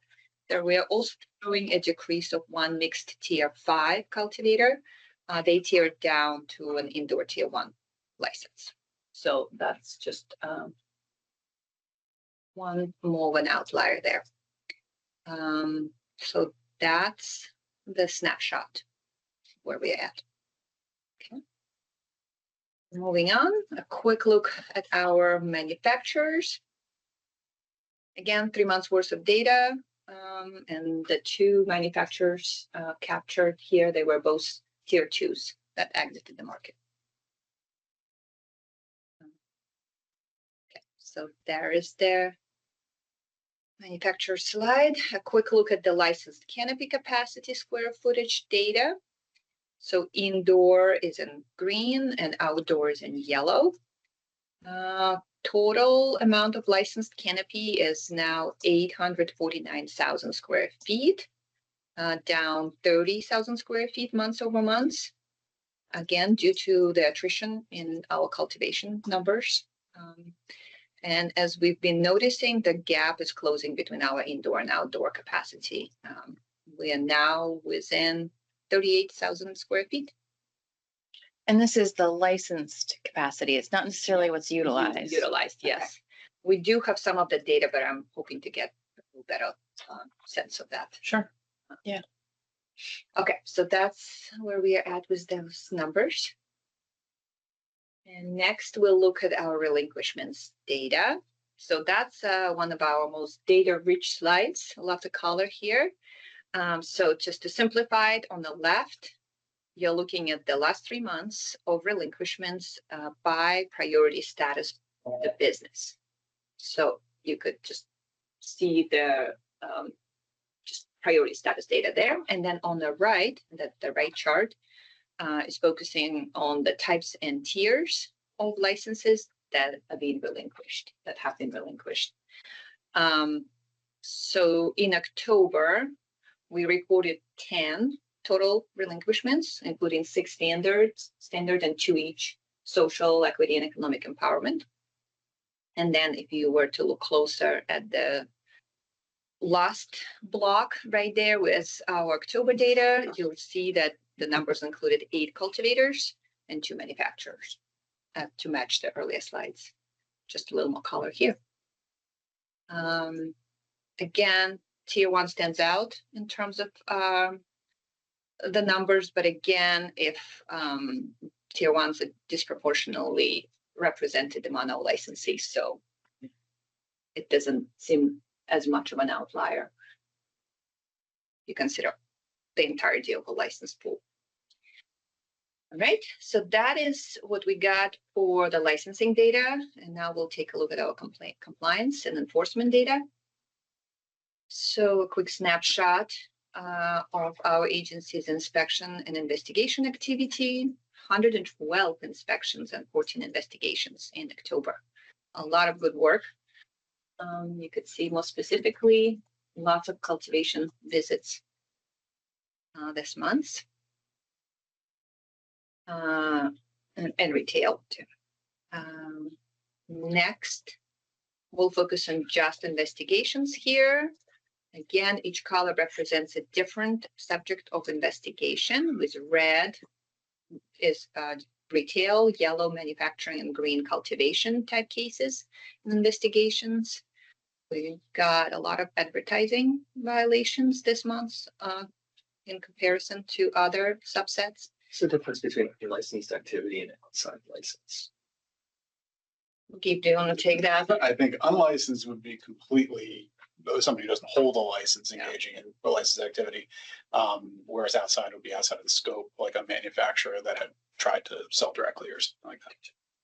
Thank you. Sure. Mm-hmm. All right. Good. Yep. Okay. Right, moving on. Other actions this month. Let's see, if you look at the complaint count, we recorded 32, slightly down comparing to the prior months. 12 letters of warning and 4 notices of violations recorded this month, and 5 product destructions and 5 cessations of operations that were overseen by our team. Lots of time on the road and in the office. As far as the complaints go, there's a breakdown by subject. I would say dismissed category is sort of more popular this month. What that means is the complaints were not found to require any anything actual from the team based on the desktop review by our director of compliance. So that's where that one lands. And next is our letters of warning. So 12 were issued. You could see what those were all about.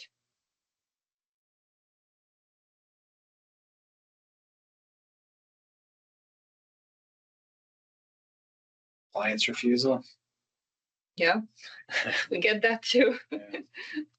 Yeah. What can you say more about what that? I will have to ask Mike more specifically. I assume it has something to do with an inspection and some requirement. Okay. Well, yeah, I assume what happened is one of our field officers had requested certain changes based on the outcomes of the inspection, and then went in to check on the establishment to see if certain things were addressed, and those were not, and then got escalated. Again, probably not, would have not been anything that's very challenging to the health and safety. Okay. But yeah, but I can come. All right. Notices of violation. There is so 4 of those this month. Let's see. Yes. Okay. Now,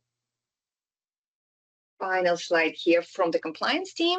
So again, those are the reasons as reported to our compliance team that motivated our licensees to terminate the operations.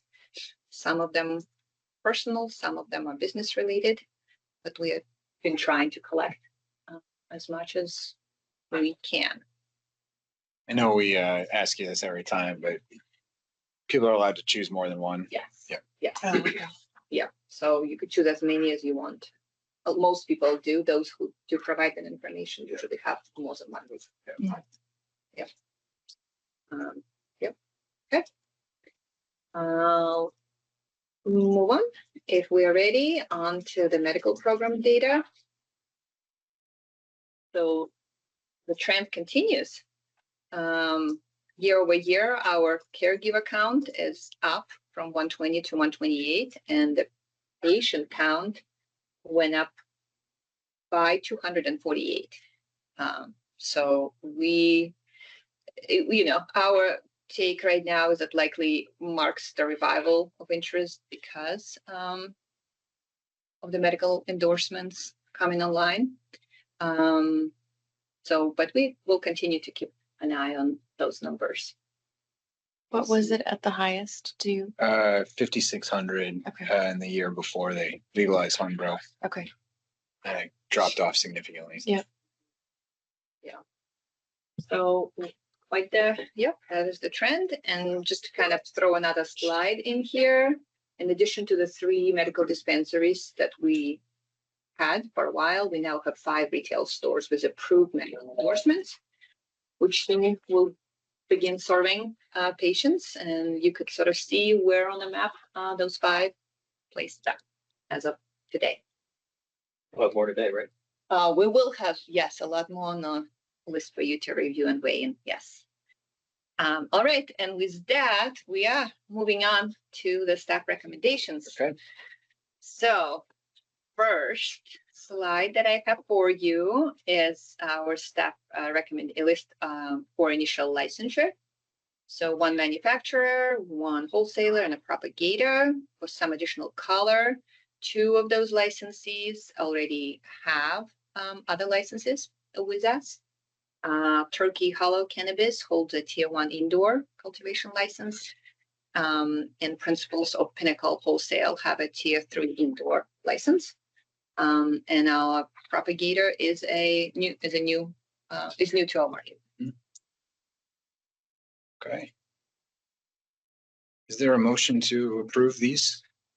I move that the board adopt staff recommendations for initial licensure for the applications listed with issuance subject to final payment and any required fees and any other contingencies. And I'll second. All in favor? Aye. Thank you. All right. So now I have conventional license renewals for you. All are recommended by our staff. I have 5 slides here. So Okay. lots of renewals this month. So I'll leave this one posted for a quick moment.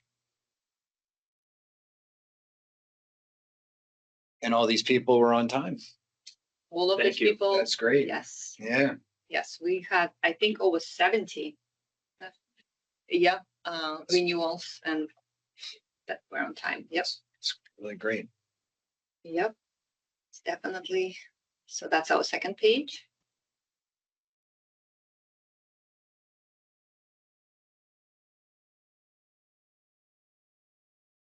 There is a third page.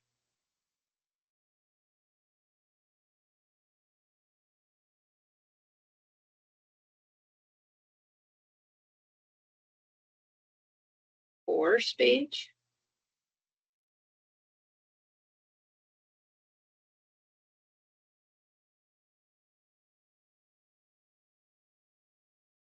And the final slide.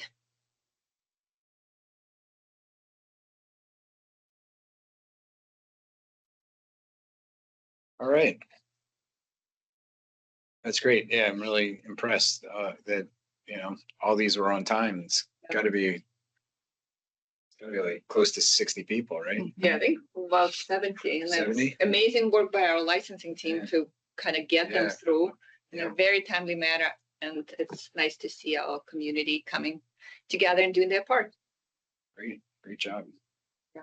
Okay. Is there a motion to approve these renewals? I move that the board approve the listed applications subject to usual contingencies. And I'll second. All in favor? Aye. Aye. Aye. Okay, thank you. Okay, a few more slides for you today. So here you're looking at 2 applicants who wish to renew in a different cultivation tier. Both ask to move from a mixed Tier 1 to the outdoor tier one to better reflect their operations and plans. And our licensing team recommends approval here. Okay. Any questions for Olga about these? All right. Is there a motion to approve these? I move that the board approve the listed applications with their respective tier changes, subject to the usual contingencies. And I will second. All in favor? Aye. Aye. Aye. Okay, moving on. Here you're looking at an applicant that wishes to change its location from St. Johnsbury to Westmore. Westmore does not have an LLCC. The applicant has been planning this move for many months and is within their regular renewal window. They've completed and submitted their timely renewal. Our compliance team has visited and approved the site. And our licensing team recommends that this is approved with Westmore as a new site of operations. Great. Any questions about that? Nope. Nope. All right. Is there a motion to approve the change of location? I move that the board approve the listed application for change in location, subject to the usual contingencies. And I will second. All in favor? Aye. Aye. Aye. Thank you. Okay, next, what we have for you here, it's a request for ownership changes made coincident with the licensee's renewal. The licensing division has received necessary documentation to support the renewal, and as well as the explanations for changes requested. However, our staff wants to call to your attention that the requested ownership shift would add an extraordinary number of less than 10% shareholders who have not been scrutinized as large interest holders are, which creates a situation in which the board has not made their usual inquiries into who controls most of the establishment shares, and if there is an affiliations issue. So at this point, if the board is comfortable, the board can renew the license and approve the ownership change now, or if the board needs more information about the incoming shareholders, it can defer action until the regular December meeting and request affiliations declarations and, if appropriate, take testimony. Gabe may have a little more color on this if you need more. Sure. So this is unusual in the sense that nobody necessarily did anything wrong, but it's all operating in a kind of administrative blind spot for you as a board. Your general rule is that license applicants who hold less than 10% of the shares of a corporation are not subject to the same scrutiny that larger shareholders are, those being the background check and the check for affiliations among the people. What's odd about this is that the request is to bring in so many small shareholders that a majority of all the shares would belong to people who had not been inquired into in any way. You wouldn't have any background checks on them. You wouldn't know if they were affiliated. And because there's no affiliations check on them, if you pursue that as a policy, what you'd wind up with is a system. 80% shareholders who are affiliated could each take a 9.9% stake, completely evade the scrutiny the General Assembly intended of their affiliations and their backgrounds, and yet walk away with a license. So basically, it's a loophole. I want to be very clear. There's no indication that Woolly Mammoth intended to exploit that loophole, but it fits into this very unusual case where, were you to approve what we have today, you would approve it without any knowledge of a majority of the shareholders or whether they have anything to do with one another. So that is why licensing is sort of thing is saying maybe you want to kick it down the road, defer action. The license itself under the APA would remain in full force and effect. No decision would be made yet on the ownership change. And then the next logical thing for you to do would be to ask licensing to send all of the minor shareholders the affiliations paperwork that the larger shareholders usually get, screen it to make sure they don't have anything to do with one another. If any two or more do have to do with one another, they should be background checked because they're constructively more than 10%. So weird how we got here, but it's just that nobody anticipated during your rule and policy making that this many minor shareholders might come along. And so you're kind of in this. Would that affiliations paperwork tell us not only if multiple investors in this business are connected, but also if they're connected to multiple other. It should. businesses. It's, Okay. it's like a 3-page written interview almost where one makes declarations about, I have family members in the industry. Yep. So it should hit all the points that concern you. And of course, in some cases where it gets really complicated, you've just had evidentiary hearings. You've just said, guys, can you please get on a call, swear yourselves in, and we'll just get information from you.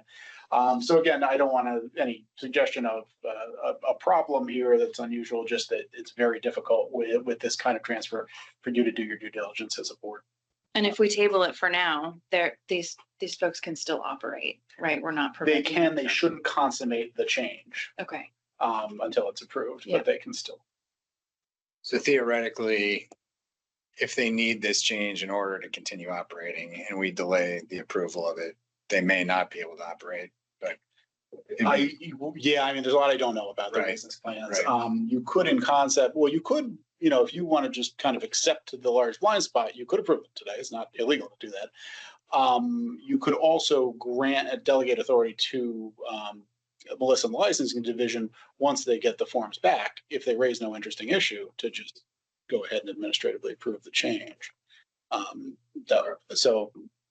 you could have a special meeting, although I think we were just asked to stop doing that. So. Okay. I think I'd like to know more. Yeah, I think I would too. I mean, essentially what you're saying, just to break it down, you said it very eloquently, but if for instance, 2 of these 8% owners were husband and wife, cohabitated, shared all their, had a joint bank account, they would exceed, we would consider that an affiliation that would, 16%. 16%, and then we'd require them both to get background checked. So yeah, I think it's important for us to make sure that that's all right. But again, I also am fine leaving it to the staff to do that affiliations work because they can happen a lot more quickly than us waiting till our next meeting, calling them in. I think if there is an affiliations issue, we should certainly hold that meeting and bring them in, the people under question. Or if Yeah. there's reluctance to fill out that information. Yeah. Yeah, you could, depends on how much you want to delegate. You could delegate to the executive director and the licensing division authority to decide whether or not there's a material issue of fact for you to take up. And if they don't think there is, they could just administratively approve it. And if there's any question whatsoever in their minds, they could just either ask you to have a special meeting or to hold it for your next meeting. Right. I feel confident in the staff's ability to kind of navigate the affiliations question, or at least to navigate the information collection and present it to us if there is a potential problem. Okay, then let me just play with one thing here and it should be good.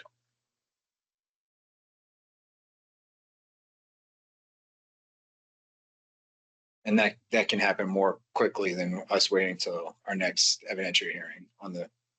Well, either way, the first step would be Melissa and team sending out and collecting replies to the affiliations worksheet. So however long that takes, hopefully it's a quick turnaround. And then yes, if based on the findings, there is a need or more, we'll schedule the affiliations hearing with all of you, and the timing of that will be what that would be. All right, well, is there a motion to approve this or to, let's see. Yeah, well, let's. Approve subject to appropriate affiliations? So let's try it this way. Yeah, let's see. I don't know that that's. Hang on 1 second.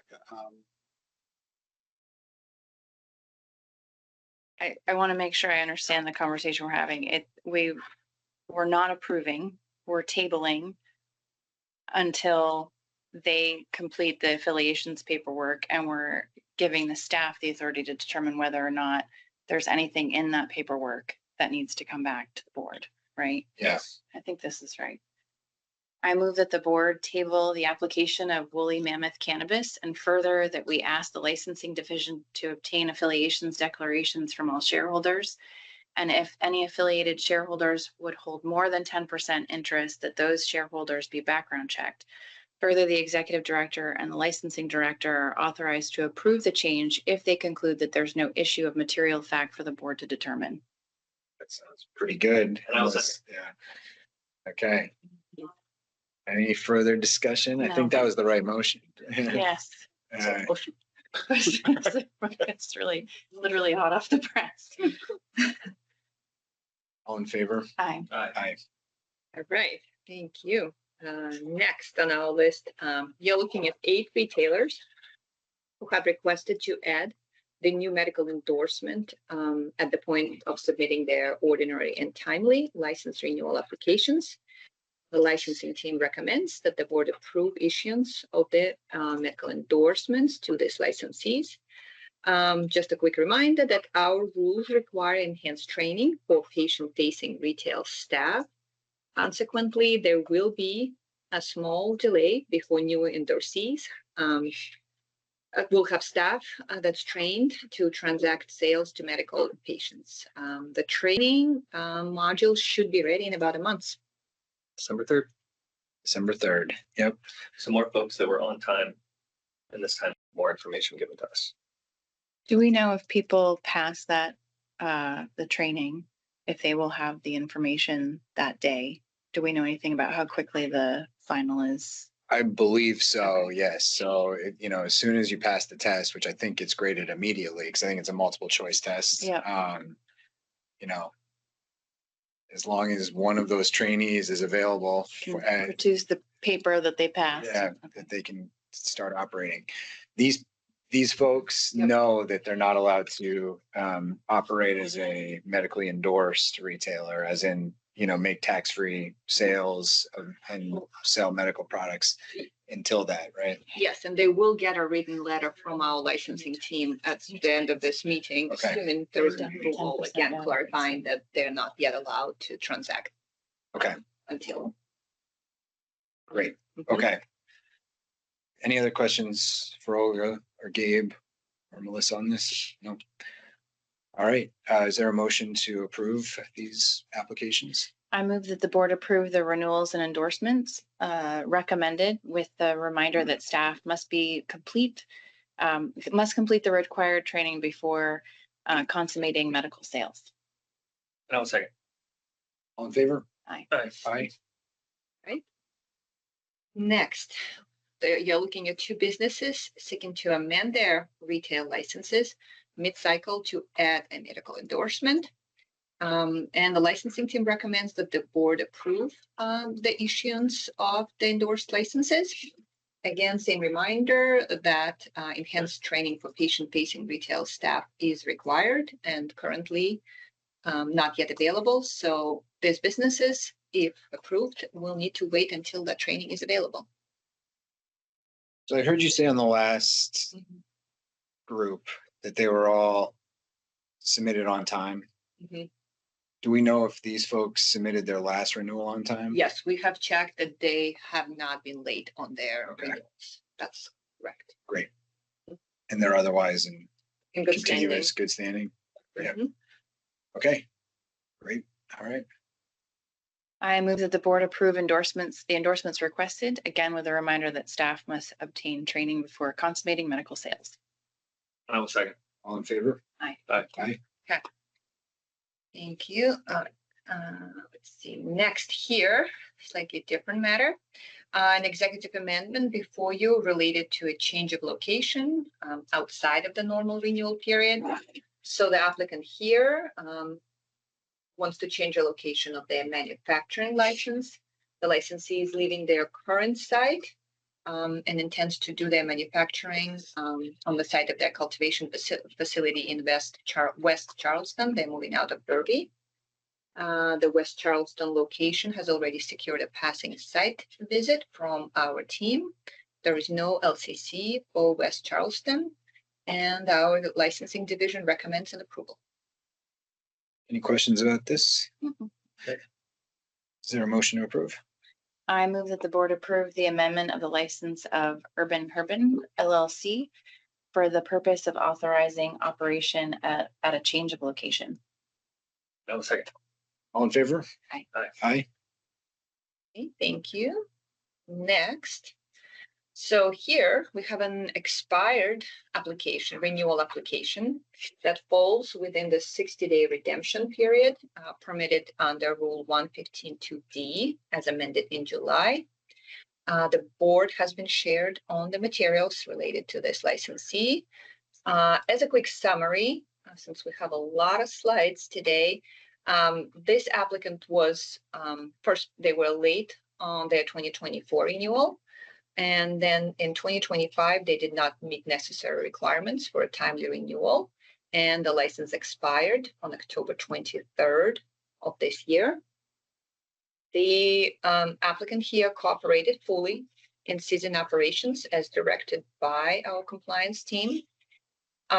Since their license expiration, they were successful in providing our team with the missing documentation to qualify for renewal administratively. And our staff recommends that the board exercises its discretion in accepting and reviving this license. And if it is reinstated, the expiration date will remain October 23rd. Okay. Any questions? Nope. Nope. Is there a motion to reinstate this expired license? I move that the board approve the reinstatement of Snow Farm LLC as recommended by staff, issuance subject to the usual contingencies. No, second. All in favor? Aye. Aye. Aye. Thank you. Next here. So here we are looking at two late and now complete renewal applications.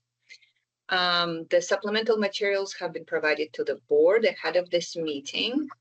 For some additional context, Big House Cultivation is operated by the principals of retailer Graham Central, which has had 3 late renewals. And this is Amanana's second late renewal application. And under the Rule 115.2, the late applications can be accepted or rejected by the board at the board's discretion. So this, I mean, these principals and owners from Big House, this is effectively their 4th late renewal. Yes. Not necessarily for this license, but in total for all the licenses that they own. Yep. So I don't want to, again, sound like a broken record, but I am going to renew my comments from our last meeting where we dealt with Graham Central's license, the retail license, that, you know, it is not just disrespectful to our staff to make people chase them down, to make our staff chase you down with endless phone calls. I mean, we get a record of all of the contacts that have been made. And it just feels like it's a waste of our resources to continuously chase people down like this. I take hardly any accountability in the narratives that were provided. This one, I actually like understand that there were some extenuating circumstances, Sure. but it's a, you know, it is part of a pattern, you know, it's Exactly. just, yeah. I'm losing my patience too. I'd also like to point out that we had how many people do it on time? 70, 80. Like that to me it really is disrespectful to these other licensees as well. We have historically offered leniency given the complexity of this industry, but we are going to be at some point undermining our own credibility as a, you know, licensing board if we just keep rubber stamping renewals that are late 4 times, you know, or 5 times, whatever, you know. It's just like it is, you know, I'm right there where it's just like, it's, you know, maybe we just don't renew this one. And I've been wondering if maybe there's a time at which, like, maybe it's the first of the year that we you know, maybe part of our board meeting is a reminder of what's required for renewal, what the timeline is. And then from there we say, you know, we've given enough indication that this is the direction that we're going. We would have discussed it at 4 meetings at that point, right? And we Probably can set it longer. real clear. Yes. Well, yes, but definitely in earnest in the last 2, right? So yeah, I would go either way, but I always like to have like a, you know, this is the reset. this is the new expectation sort of Yeah. moment. No, I mean, I think that is true. Putting people on notice is an important part of kind of our way we operate here. Okay. Is there a motion to approve these two late renewals? I move that the board accept the late applications pursuant to Rule 1.15.2B and approve the renewal. Further, that we warn principals of both establishments that we will presumptively deny any future request to file late under Rule 1.15.2B. I'll second. All in favor? Aye. Aye. Aye. All right, moving on. Okay, so this one here, the retailer has failed to submit a timely renewal application, but with their late application, which is now complete, so it's a late and complete, they also requested to add a medical endorsement. The licensing team believes that the untimely filings are not indicative of proper preparation to meet the heightened responsibilities associated with medical sales. If the board agrees, licensing recommends that the board accept the late application to renew, but dismiss the section concerning medical use eligibility and direct the establishment to apply to amend its license to add the endorsement after it has demonstrated 6 months of quarterly operation. So this, I think, is a time where we should talk about what we believe we meant when we wrote our rule 1.7.1 about qualifications for receiving medical use endorsement. I have it up here. I mean, let me just back up 1 second, which is, when we put forward the medical use endorsement concept to the legislature, there is a lot of debate and concern that a medical use endorsement would become an end run around potency caps, and it would be a tax avoidance mechanism. And they drafted the law, and we subsequently drafted Rule 1.7.1A, or just the whole rule, to minimize that risk. And so, we wrote, demonstrate at least 6 months of continuous compliant operation in good standing and scrupulous record keeping and tax compliance. So we have never talked about what we mean by continuous compliant operation in good standing. Is that no violations? Is it no letters of warning? Is it compliance with the corrective action plan?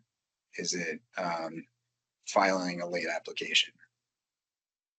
So I think this is Yeah, so I would agree that it's not having any outstanding compliance issues, really. But then also I think timeliness is part of that. Me too. I think I read that some people have letters of warning that I think are really somewhat edge cases, and I think compliance is not going to flag like non-egregious letters of warning for this. I don't know if that applies to higher elevation, but it does seem like filing on time, respecting that deadline and those filing requirements is one of those things that not just the legislature, but we need to be very serious about, because if, people aren't filing their tax documents on time or not record keeping properly for these sales, then the legislature is going to take this thing away from everyone very quickly. Agreed. And I think we've established that if not all, most of the other folks that have applied for an MUE have been on time or have at least have a history of timeliness, or at least in the most recent were timely, unless there was something that was legitimately out of their control. Yeah, out of 10 retailers who you have recently approved, there was just one who had a late application a year ago, and it had a challenge that I think had to do something with Department of Fire Safety delays. I believe that's And this business will have an opportunity in 6 months to still achieve this. Yep. Okay. Yeah, I'm fine with that. So is there a motion to, well, you probably have it. I do.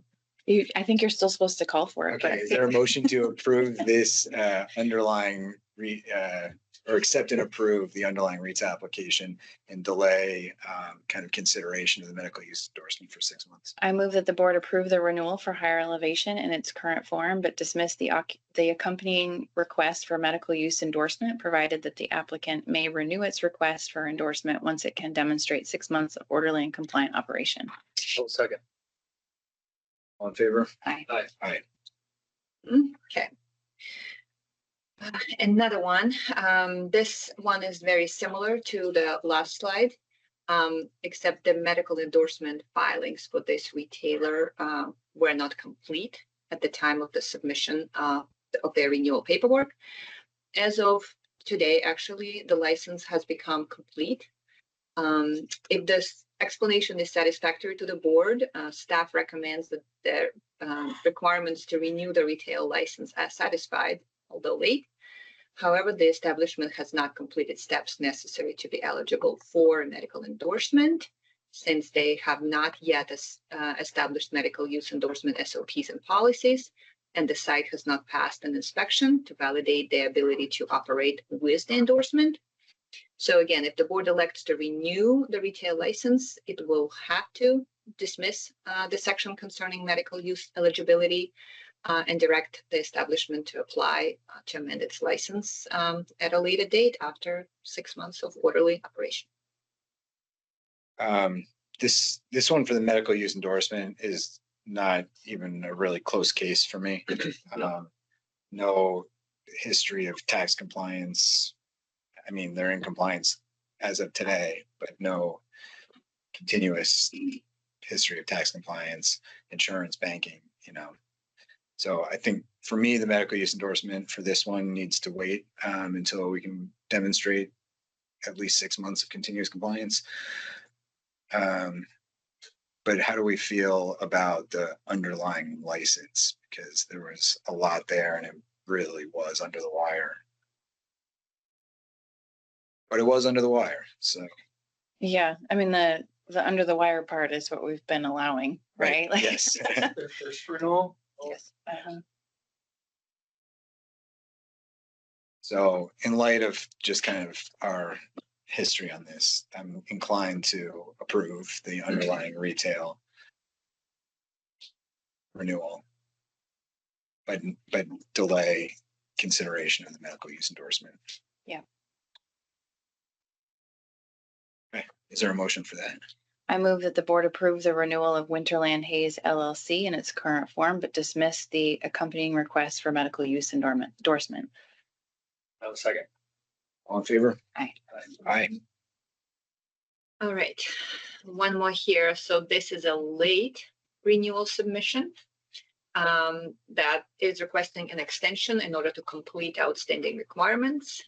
The narrative is on file and it's been shared with the board ahead of the meeting. Currently, this licensee is waiting on updated insurance documentation. It is their first renewal submission. And the licensing staff believes that continuing this licensee until the next regularly scheduled board meeting on November 19 will result in the licensee becoming complete in order to be renewed. Thus, the licensing team supports this licensee's request. Okay. Any questions for Olga about this one? Or Gabe or Melissa? Just the same comments we've been circling Mhm. in the last 10 minutes. Is there a motion to approve this request for a continuance? I move that the board extend the license in force until our next regular meeting. Second. All in favor? Aye. Aye. Thank you. I think I have one more matter here. And this relates to the special permit that was issued at the last regular meeting. As the incoming operator needs a little bit more time to go through the licensing process, and Gabe can add a little color because he's most involved in the matter. This one should be simple with, within your discretion to extend these permits. We try to write them very narrowly, of course, in part because they're new and they're going to people that aren't necessarily used to the industry. This one is held by the surviving brother of a deceased former licensee. He's out on the West Coast trying to get things together. And I think the material problem is he was trying in good faith, but he's new to our system and he login and whatnot that slowed him down. I think if licensing has different information, I welcome correction, but I think he's acted very conscientiously and has just hit a couple of roadblocks that might require that he have another bit of time. The term of the existing permit, was that selected by him or was it selected by us? It was selected by us and it was selected with it in mind that this was a first as narrowly as we could. So what licensing and we are recommending is that the current November 10 expiration be extended to December 19. And they're pretty confident that'll be the last time we have to do that. Okay. Any questions about this one? No. Is there a motion to extend the special permit?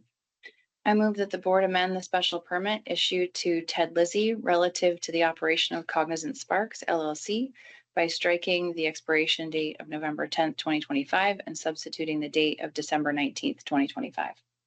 Second. All in favor? Aye. Aye. All right, and that's all we got for you today. Thank you so much. Okay. Thank you, Olga. Yes, and the team. And the whole team. Sorry. Yes, that was an incredible amount of work, both on the compliance side and the licensing side. All right. I'm just looking at the agenda and we don't have anything left. We ran significantly over today. My apologies for that. But I will adjourn the meeting.